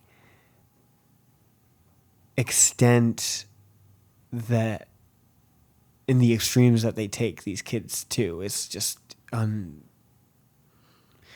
just like rambling right now, but yeah, it's shocking. Yeah. It's like crazy. Like some of the stories they share, and then what they do to these children. It's just like, oh my god. Yeah. But There's a girl who like, it's so fucking upsetting.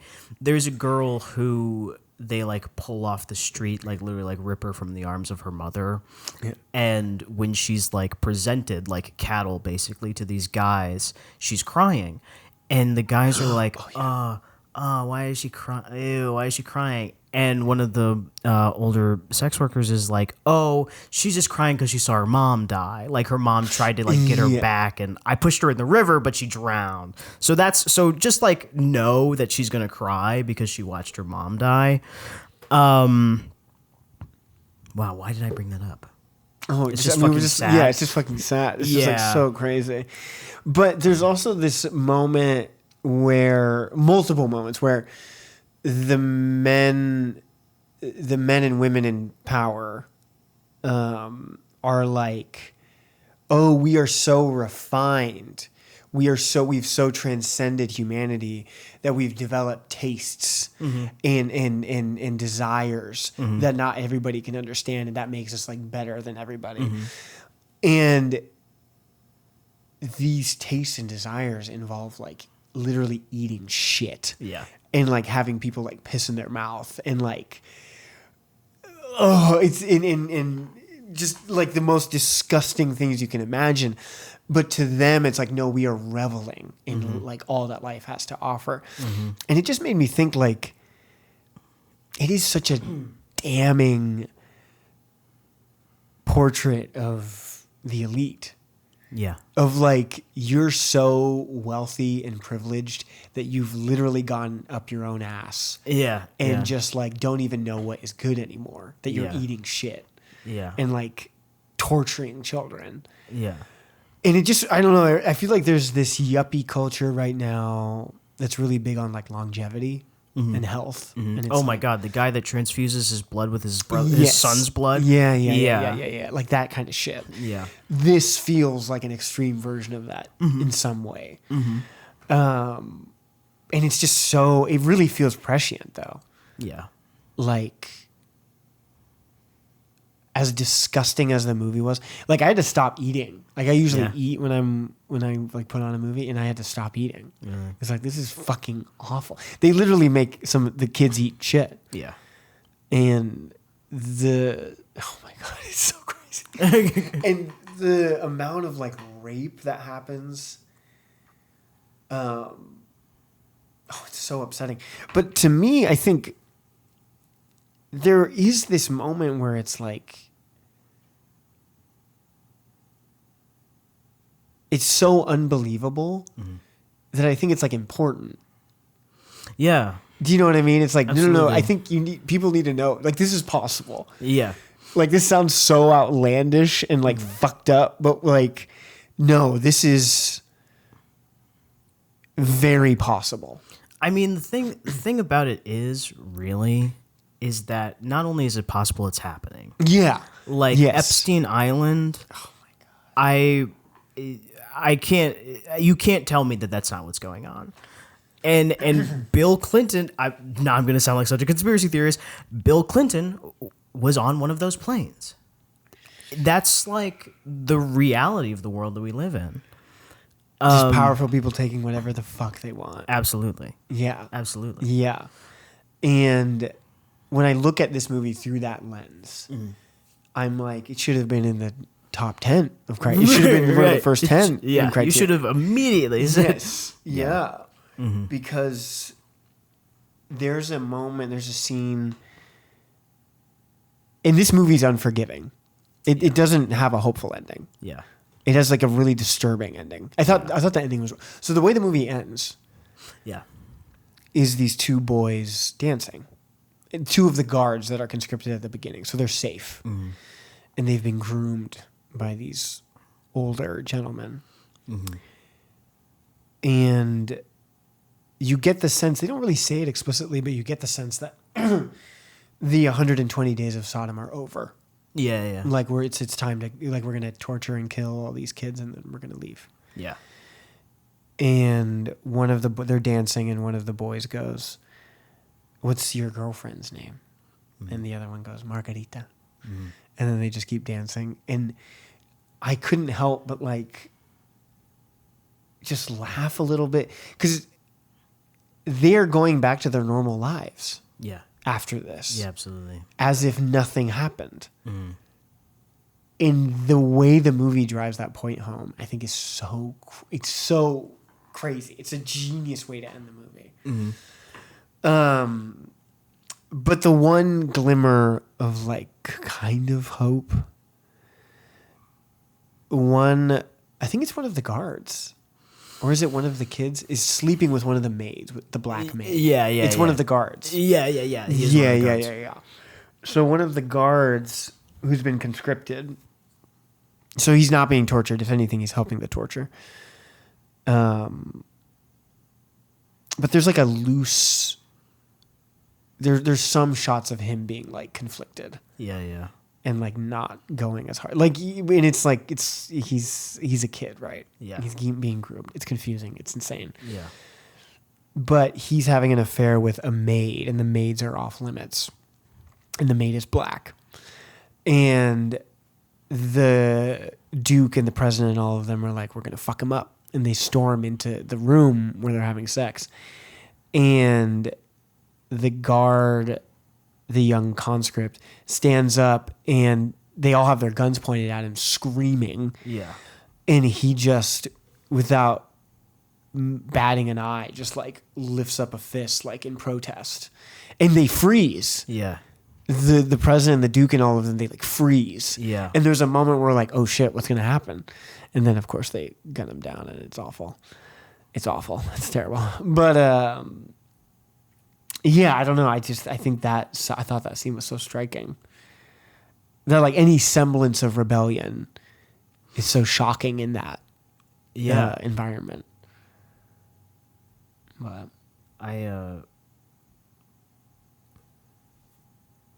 sorry, I was looking up what his name was in like his story. The guard, Ezio.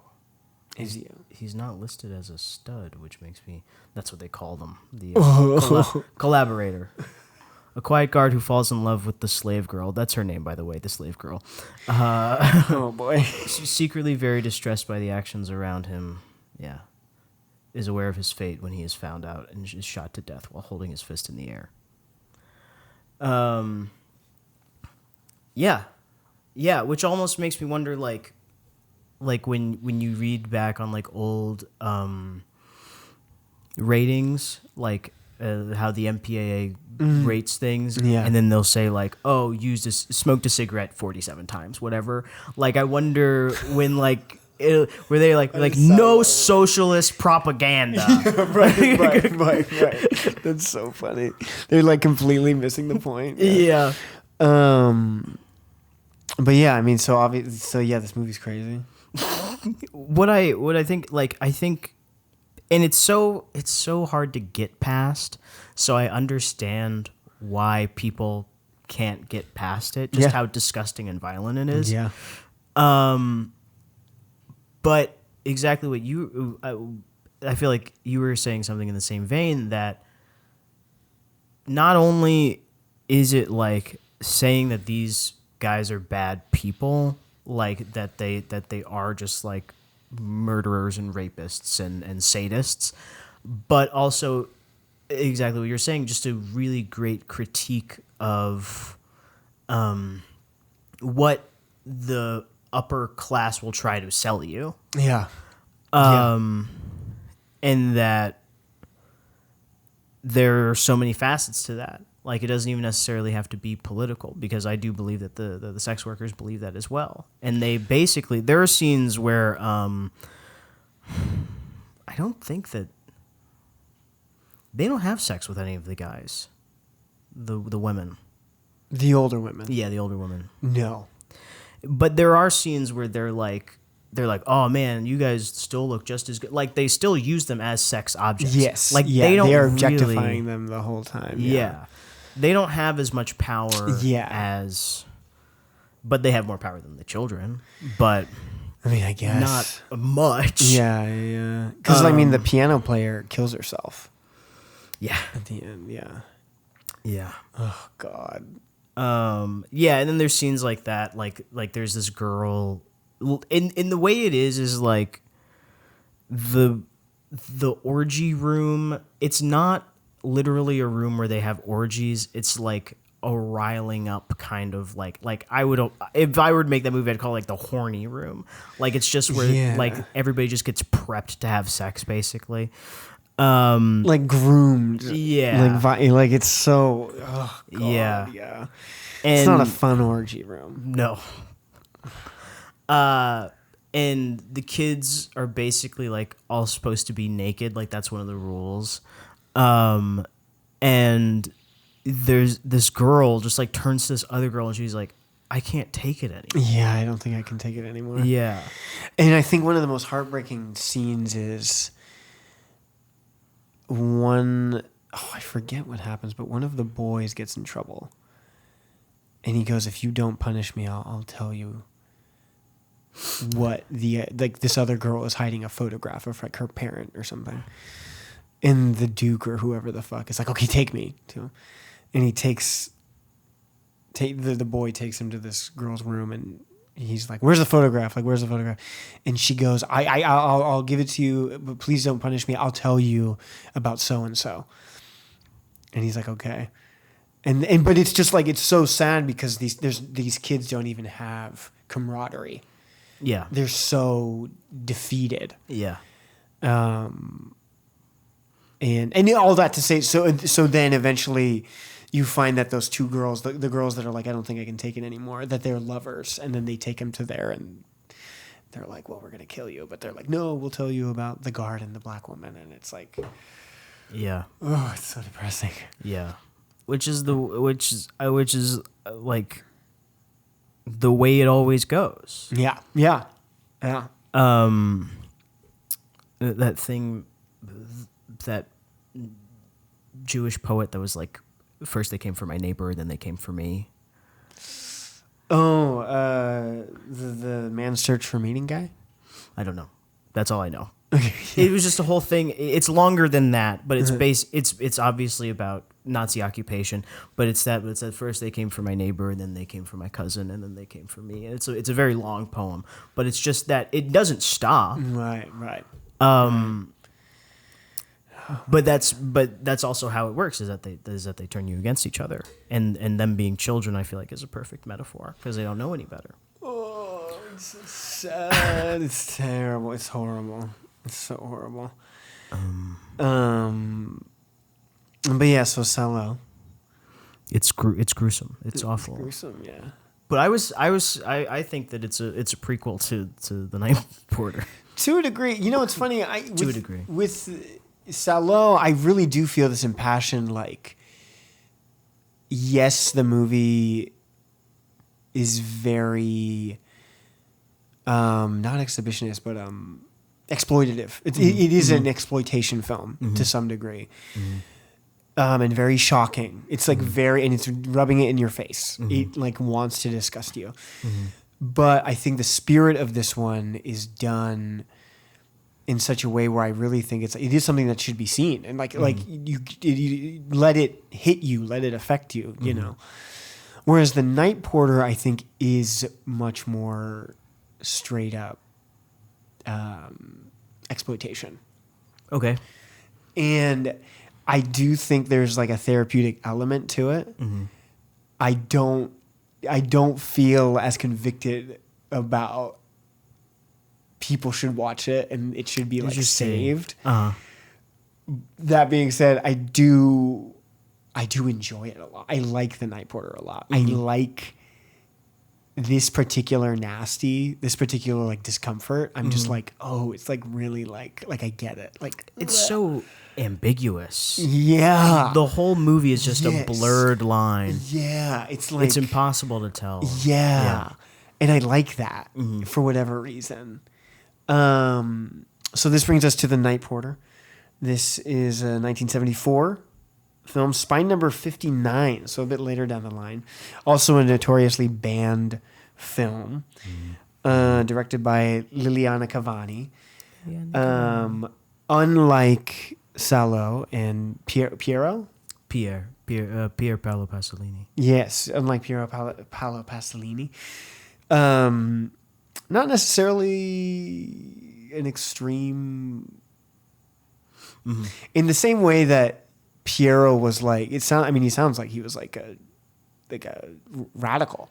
Yeah. And he got assassinated. Yeah. Oh my God, I forgot to mention that. In short, Pasolini, what was it, 3 months after SALO? Before its release. Right. Yeah. Before its release, yes. I think it's 2 weeks before its release. 2 weeks? Before the release, yeah. Jeez, I should have written that down. I didn't write it down. Very shortly before the release. 2 weeks. 2 weeks before. 2 weeks, yeah. I trust Ari on that one. Pasolini is beaten within an inch of his life, tortured, and then multiple times run over with his own car, which I always find it interesting. This is a totally a side note. I always find that an interesting phrase, as if it's more insulting that it's my car and not somebody else's. Whatever. Anyway, run over. Yeah. Run over with his own car.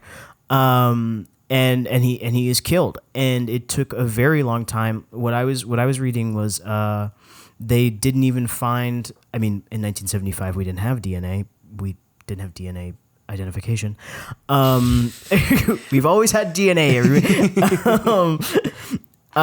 But only in 2023 did they find the DNA to link it to who they think actually organized everything. So he's killed in 1976, and for a very long time, one guy went to prison for about 10 years.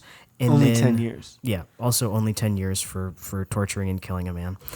And it's very, I feel like there's so much to it. I think that part of the way that he was tortured was because he was gay. He was very obviously targeted by, well, then it was discovered that he was targeted by an alt-right group. And just the signaling of it all, the sending a message in the way, in the horrific way that he was killed. And I mean, generally for being a writer-director, that Ari messaged me in the middle of something the other day, and he was like, he wrote, what was it? Knights of Cabiria. He wrote Knights of Cabiria. Yeah. But you know, for being so politically outspoken and so so close to the release of his most political film. Yeah. But not Liliana Cavani, though. She's still kicking in Capri. Yeah, she's doing her thing. So Liliana Cavani, she was a documentary filmmaker initially, and then The Night Porter was her first film. In her Wikipedia page and one other review I read, she is described as a descendant of the bourgeoisie. Crazy. Yeah, wild. Crazy. So she was part of the upper class. She's the Duke's daughter from SALO. Right. So that background does have me kind of like a little like, so once we get into the subject matter of the movie, it is a little like, oh, you're from the outside looking in. Mm-hmm. You know, I don't know her life. I don't know the full story. But it's like knowing that, I'm like, oh, I don't know if she was necessarily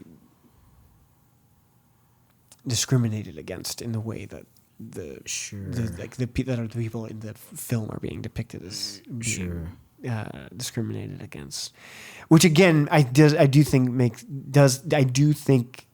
makes this film much more of an exploitation film. Oh, I see what you mean. Yeah. Which again I'm not bashing against. I think there's a time and a place for that, and in this particular instance, I'm for it. I think it's a really horrifying film in like all the best ways. But 1974, directed by Liliana Cavani. She also co-wrote the script with Barbara Alberti and Italo Moscati and Amadeo Pagani. A bunch of people I don't know. But interesting that it took 4 people. The movie stars both Charlotte Rampling and Dirk Bogarde, a big European star of the time. Dirk Bogarde was Liliana Cavani's first choice, and Charlotte Rampling was the second after Mia Farrow. But Charlotte Rampling, for those of you who don't know, you could have just seen her in Dune. Right. She's the woman that forces Tim to put his hand in the box. Right. And she's also in 45 Years. Really good. 45 Years. Andrew Haig movie. And yeah, she super young. It's crazy to see her in this film. So the movie starts with Dirk Bogarde, the titular night porter. Yes. Interesting parallel between this film and SALO, as they both start with some of the most jolly music. Yeah. Like these interesting, like, jazz, quaint. Yeah, I don't even know. Like major key doesn't hint at anything ominous. The score for Night Porter is nice. I like the score for Night Porter a lot. Yeah. The main theme is really good. I was reading that Ennio Morricone did the score for SALO. Yes, Ennio Crazy. Morricone. Yeah, really wild. Dude, Ennio Morricone, he fucking badass. He knew how to do it. Yeah. Rip And the my fact that nuts. he was down to do that back then, I feel like is a real middle finger. Yeah, absolutely. It's fucking cool as fuck. Sorry, but Dirk Bogarde is Dirk Bogarde. dancing to some And then sexy to music. stay on this little thing we got here, the music in Night Porter written by Danielle Paris. I don't know who that is. But the main theme is great. I love the main theme of Night Porter. Yeah. But anyway, so the movie opens with our titular night porter going to work. It's like 5 p.m., 6 p.m. at night. Well-dressed, handsome-ish man. And you get the sense that he's tired. Yeah. It's a day job. He's just doing his job. And slowly it begins to be revealed that he is at the beck and call of some regulars of the hotel he's at. Yeah. Not necessarily in a sexual pervy way, but they make demands of him and he obliges them. Yeah. Begrudgingly. He does send that one guy to have sex with the countess. Yes, he does. Yeah. He doesn't have sex with any. Yeah, well, yeah, He doesn't yeah. have sex with any of those guests. Yes. Yeah.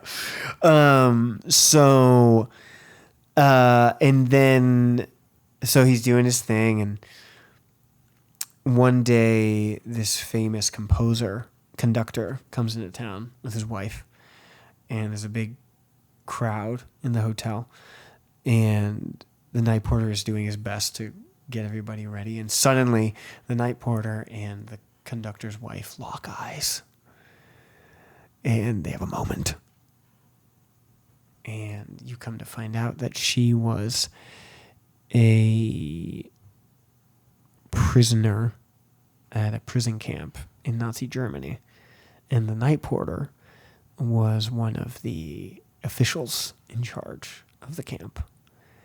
And then the movie descends to chaos. And the movie descends into chaos. You come to find... Well, actually, at this moment, I would like to comment on, I think the film...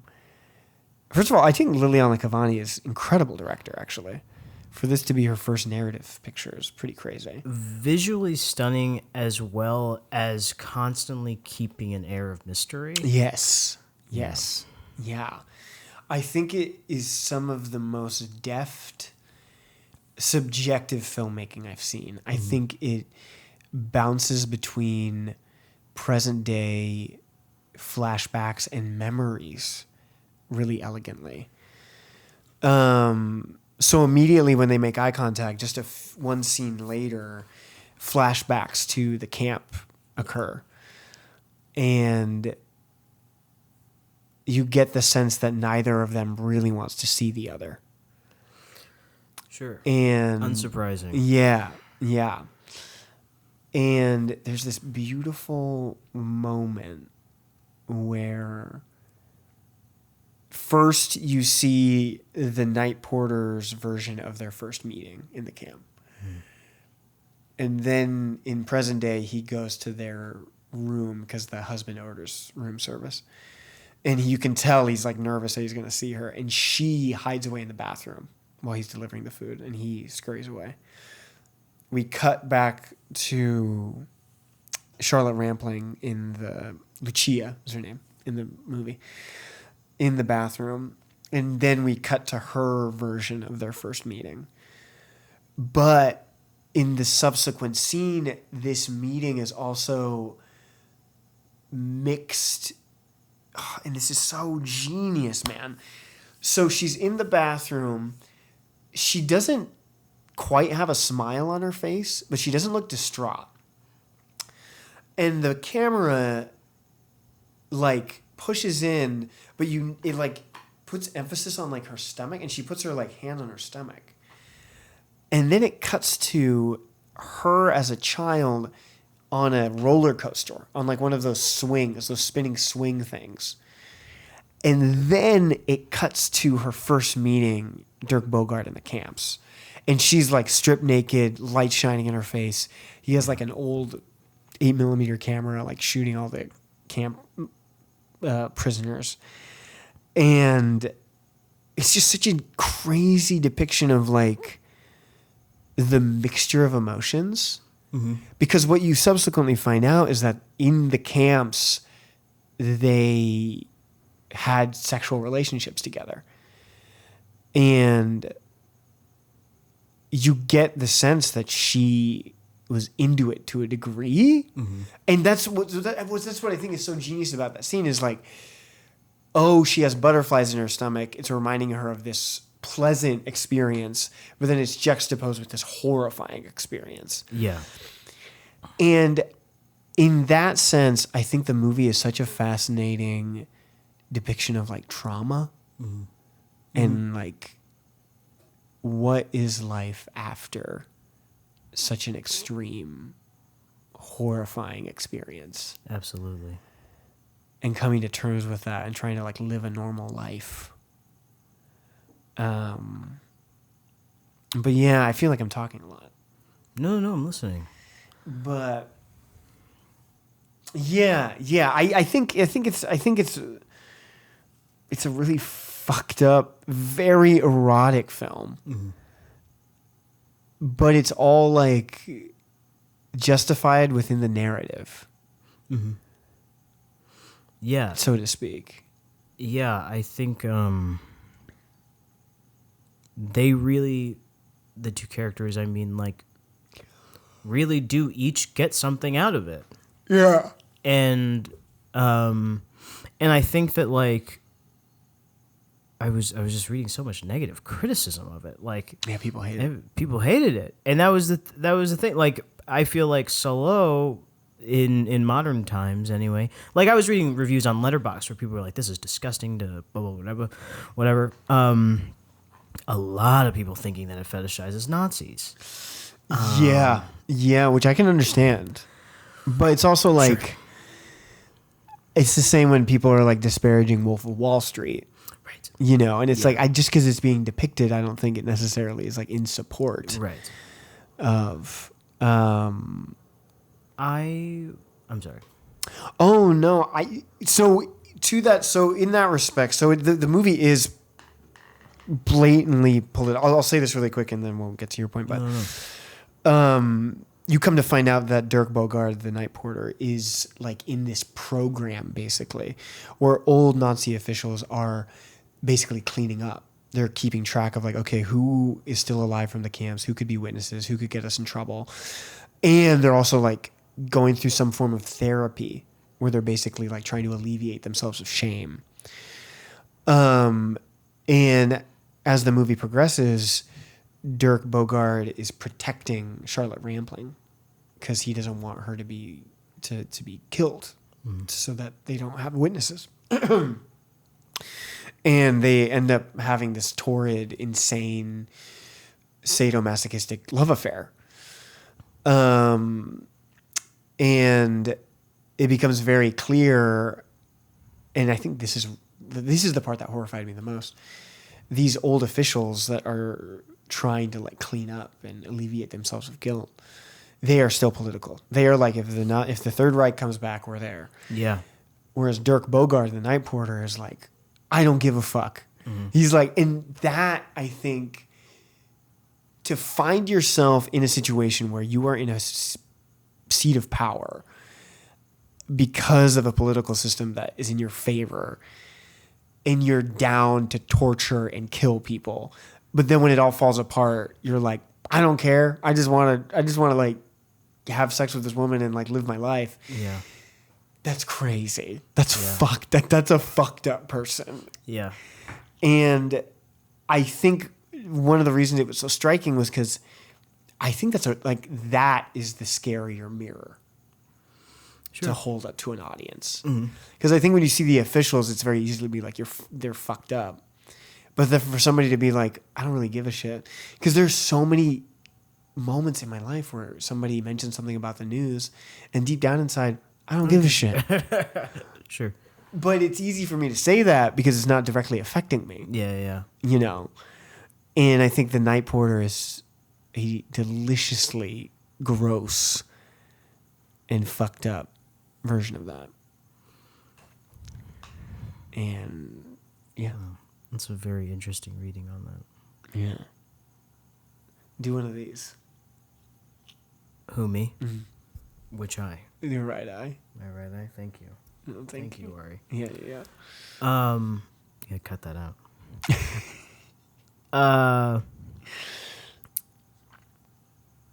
Yeah, I was very much thinking or feeling in that same way, like exactly that, like really where I was like these guys don't go away. Yes, that too. Like you say that you've dismantled these systems, but 4 out of these 5 men are like, hell yeah. Yeah. Hell yeah. Yep.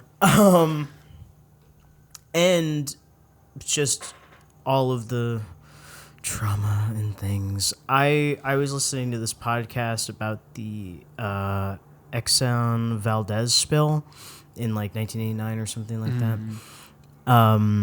where Exxon spilled all this oil through just a chain reaction of just the worst things that could possibly happen.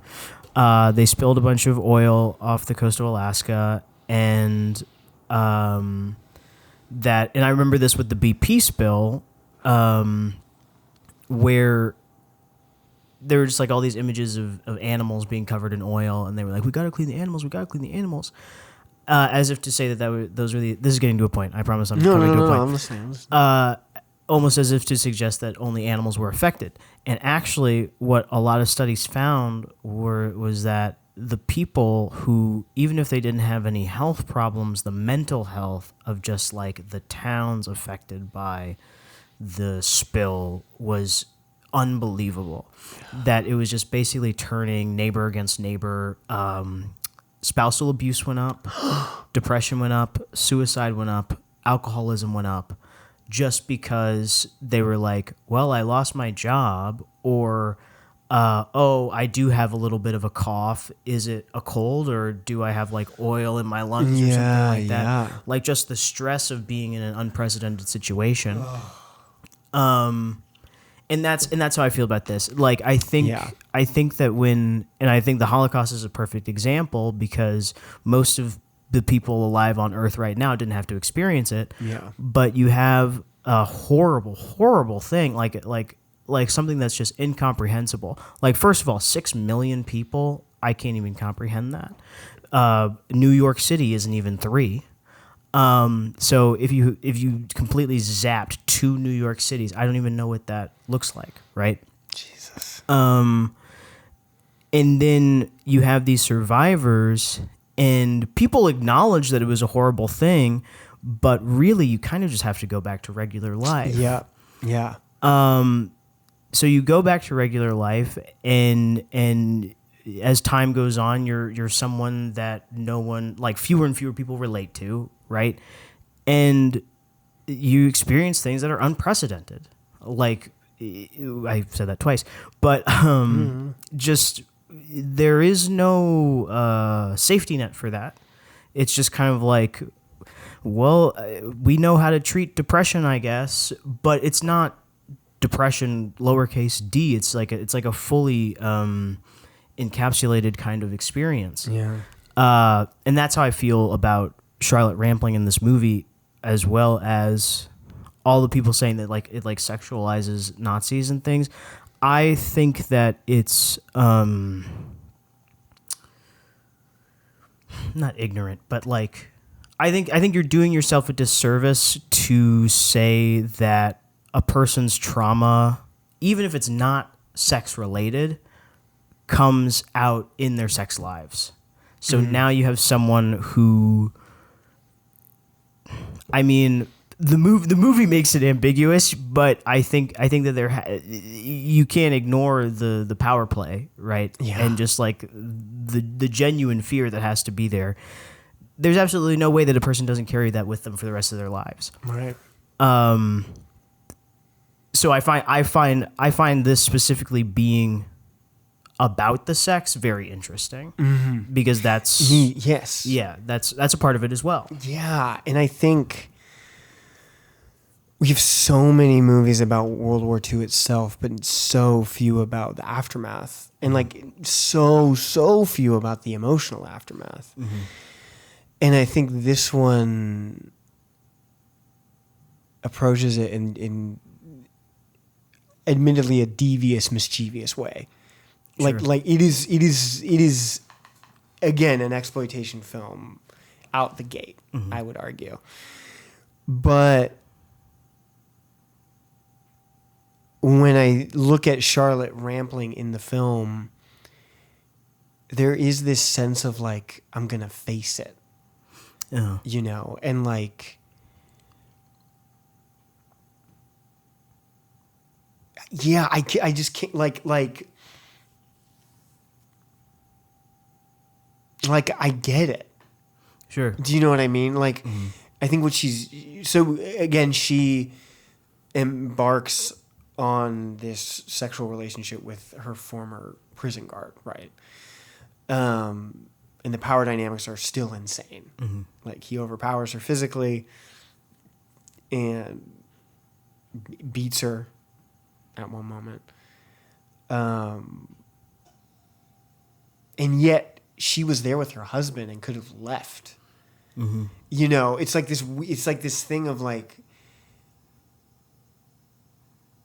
yeah, I'm doing a bad job of describing it, but it's like, I just find what she's going through like very real. Like, it doesn't feel cartoony or out of pocket. Sure. It's like I could see somebody dealing with that way. Right. And it's devastating. And titillating too, which I think is part of what's so horrifying. It's like, she's a really attractive woman, and the movie doesn't shy away from that, right. You know? And it's, yeah, I don't know. It's a mind fuck. It's a crazy movie. It's a crazy movie. That's what the power dynamics are so interesting too, because he is now in a far lesser, yes, powerful ostensibly position. her servant. Yeah. And I think well, I mean, I would even say that it's obvious that he has horrible issues with that. Like, he hates it. Yeah. And you can't say that that's not partially because of where he used to be, right? Yeah. And everything you said, he's physically stronger than her and holds a lot of cards, right? As well as like being backed by the culture. And I think that she has so much power in the fact that just by her being there with him, his life is in danger. Yes. Right. And at any, like, all the times, there's a whole thing, the cops are going to try and get her, the guys from the SS are going to try and get her, like, this whole thing. Just by the fact that he's begging her to stay, that I feel anyway, that he's genuinely terrified of losing her. I think that's major power. Yeah. The like romance they have is such a mind fuck. It's so. Yeah, I really don't know how to process it. It's so intense. It's intense. It's unbelievably strange. But I mean, you know, people are crazy. People are crazy, and like, yeah, that's the thing. It's like I would be crazy if I came from that. Yeah. I don't know. I don't know how you can judge. I mean, I get that they're fake. I get that they're fake, but it's hard to like judge somebody like that. Yeah. It's in the movie. I mean, he can be judged, I guess, but like, Yeah. I feel like the movie is very sympathetic to her. It's just like this is the black and white of the truth of this universe, right? Like it's just like this is just what happened. Yeah. Yeah, I recommend. I honestly recommend both of these. It's good. This one, I don't have as much of like a political conviction as I do with SALO, but Sure. I do think if you're in a place, because I don't know, there was something about these films too that like opened up something in me where I was like, I think fucked up cinema is actually good. I love fucked up cinema. Like I love fucked up cinema. I think showing people extreme, fucked up, traumatic things Yeah. can, in some respects, lead to like a better world. Like I don't know. It was just like I feel like me being exposed to this is like I'm more sympathetic. Sure. Do you know what I mean? Like, I do. I feel like just some stuff people do not want to talk about. Yes. That's it. And that's like and I feel like something with SALO, I don't like okay, I wouldn't watch actual footage of people being tortured and murdered. I would never do that. It's not something that I think I can stomach, and I don't think that it has any place. I don't think it's respectful. You know, that's just my own kind of that's my moral center, right? And an extension of that, I would never ask someone to watch something that they thought would give them nightmares or like, you know, they say, I just can't stomach it. You know, I just don't want to watch it. But also, then you have to recognize that these are real things. Yeah. That this is just something that happens.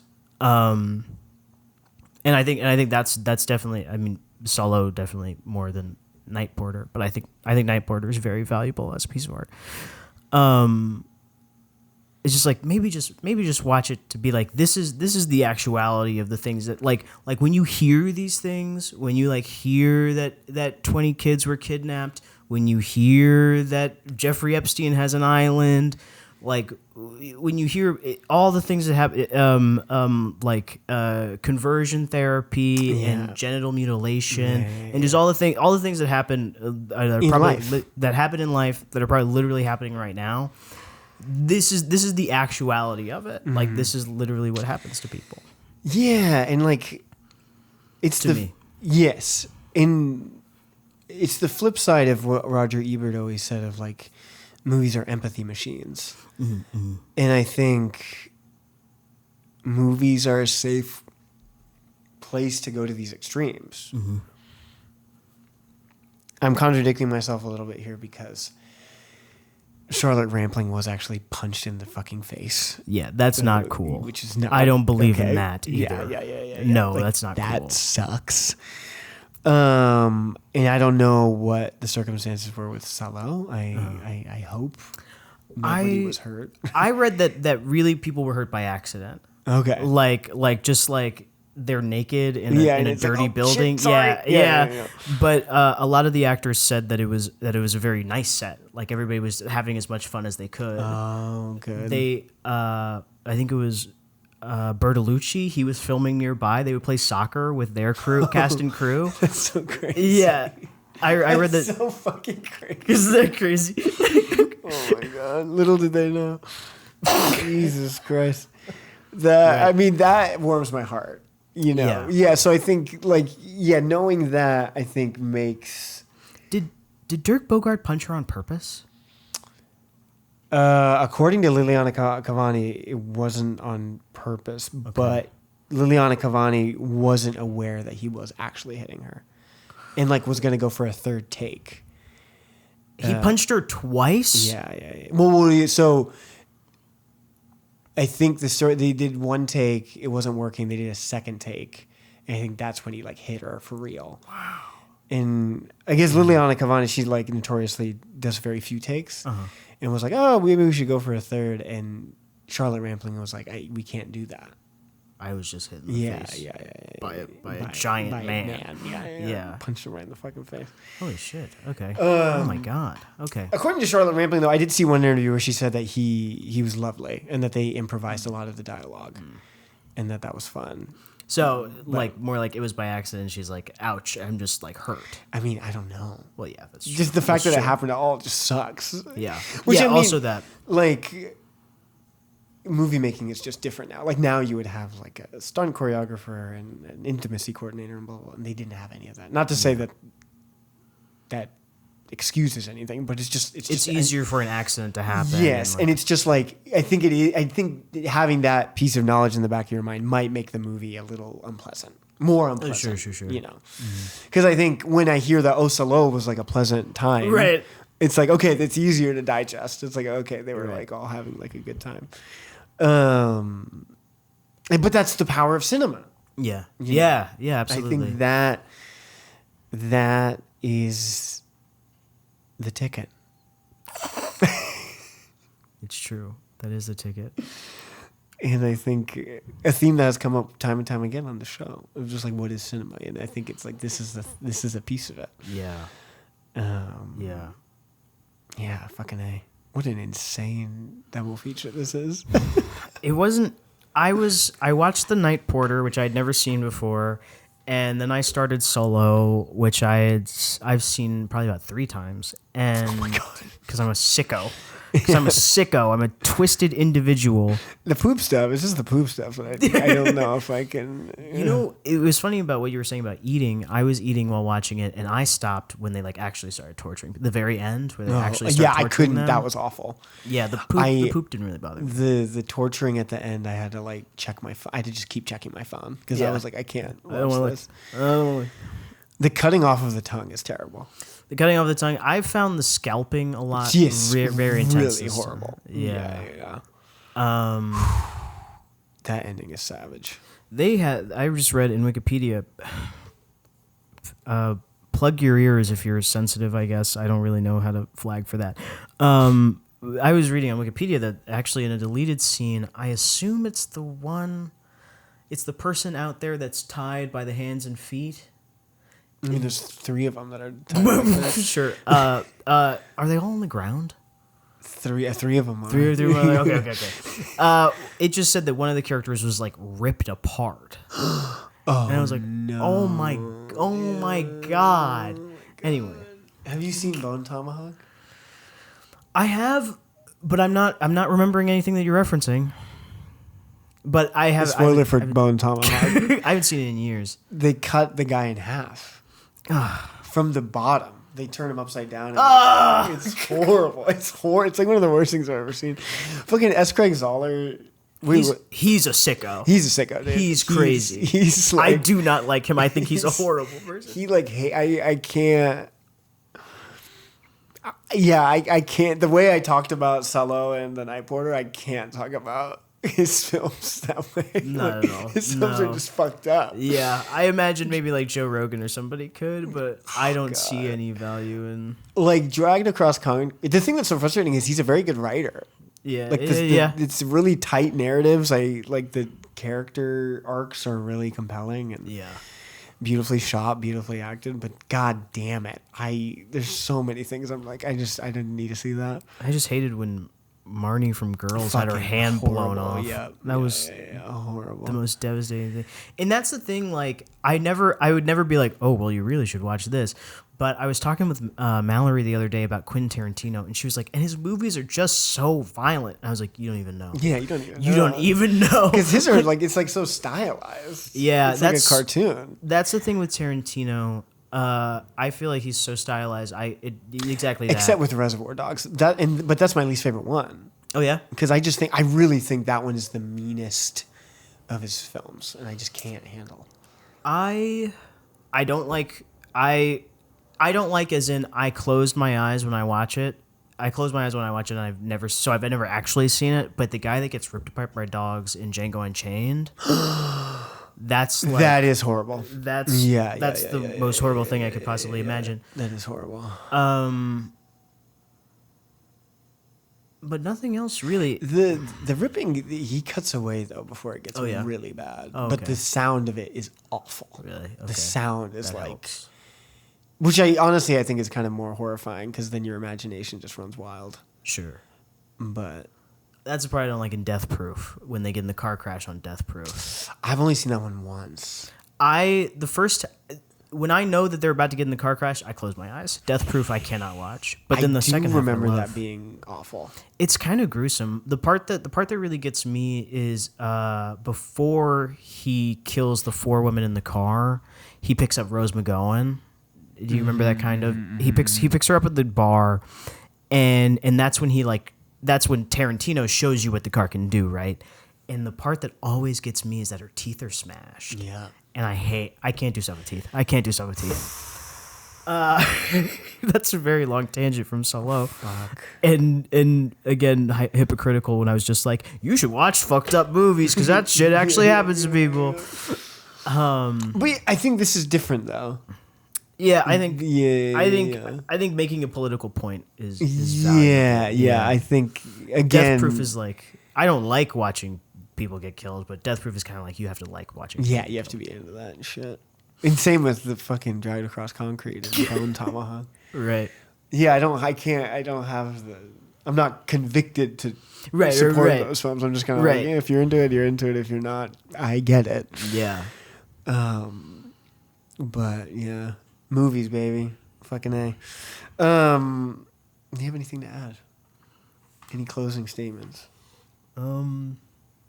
What an insane episode. Should stop banning art. Yeah, for real. Yeah. For real. It's a nuisance. Yeah, let people make messed up movies. Yeah, let us process our things. Yeah, that's all it is processing. Yeah, and even like I think it sounds really pretentious to say, but I think film is valuable as like a document. Yeah, totally. Anyway, I can go on and on and on. On and on and on. Right on. All right, folks. Well, thank you for listening. Thanks for listening, everybody. Did you Venmo Michael? Yes. Oh, fucking A, yes. Listeners, we had our first Venmo. Michael, you rock. Thanks for listening. Thanks, Mikey. Once again, if you are the first one to reach out to us. After this 3-hour episode. Yes. How long is it, Ari? 2 hours and 30 minutes, probably. Yeah, we're crazy. Yeah, you have to share a little anecdote to get your $1. Yeah, what's the most fucked up thing you've ever seen? Yeah. The Zapruder film. Yeah. Reach out to us. Tell us the most fucked up film you've seen, and if you're the first one to do that, we'll give you $1. Hell yeah. You can reach out to us on our Instagram at This is the Ticket. Our email, thisistheticketpod@gmail.com, or our letterboxd. This is the ticket. Or that's it. Alrighty, folks. Do you have anything to plug, Casey? Do I have anything to plug? If you're in LA in June, which should be about when this episode is coming out, you can pick up a physical version of you can pick up my zine, In Defense of Taste, at any Tesseract Cinema screening. Oh my God, that's amazing. So go to at Tesseract Cinema on Instagram, Blue Sky, TikTok, our other place I forgot. And you can see our June schedule. We have 6 screenings across 3 locations in June. You can pick up my In Defense of Taste. I'm going to be talking about the new Final Destination. I'm going to have a piece on Ryan J. Sloan's Gazer, a great indie film I saw last month. And then just some other pieces, as well as an introduction to what I call the Holt Awards, which is just me writing about all of the performances I loved that weren't nominated for anything. Yeah, so that'll be the first issue of In Defense of Taste 2.0. Is Hard Truths on there? I haven't seen it yet. I know, I'm sorry. No. It's really good. It's really good. I believe that it's worthy. Amazing. I will be shooting something for LA Loft Club Nice. with James. Hell yeah. And that'll be at the Philosophical Research Center on Los Feliz Boulevard. Cool. Sometime in June, I think June 12th. Nice. So yeah, if you're around, Oh, go to yeah. the Philosophical Research Center. Or just look up LA Loft Club. Oh yeah. We're going to do another very silly short film, but it'll be fun. Alrighty, folks. We're coming back to our roots. Yeah. Mr. Billy Collins. We're reading a poem by Billy Collins today. Is it fucked up? No. That's good. Wait a second. This isn't the one I wanted. I don't remember which one I wanted. Well, this will have to do. This is so funny. Was it the other one? Nope. Okay. It wasn't either of these. That's fine though. So this is a poem by Billy Collins. This is 16 years old. I helped bring in the hay on my Uncle John's farm with 2 French-Canadian workers. That's the name of the poem? Yeah. Okay. It's very nice. What I just said by Billy Collins. None of us expected the massing thunderheads to swing open their doors so suddenly that we would have to drop our rakes and run across the field to a shelter and stand there side by side under its tin roof, looking out through a shiny curtain of rain. We had never spent any time together except for the haying, raking it into piles and pitchforking it up into an old truck. But now there was nothing to do but watch and listen to the downpour, and nothing to say either, after the cigarettes had been offered around and lit one by one with the flame of a single match.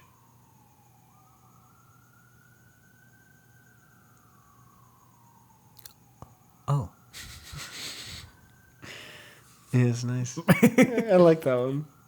That was nice. Well, folks, thanks for listening. You're troopers. Yeah, if you made it this far, you're incredible.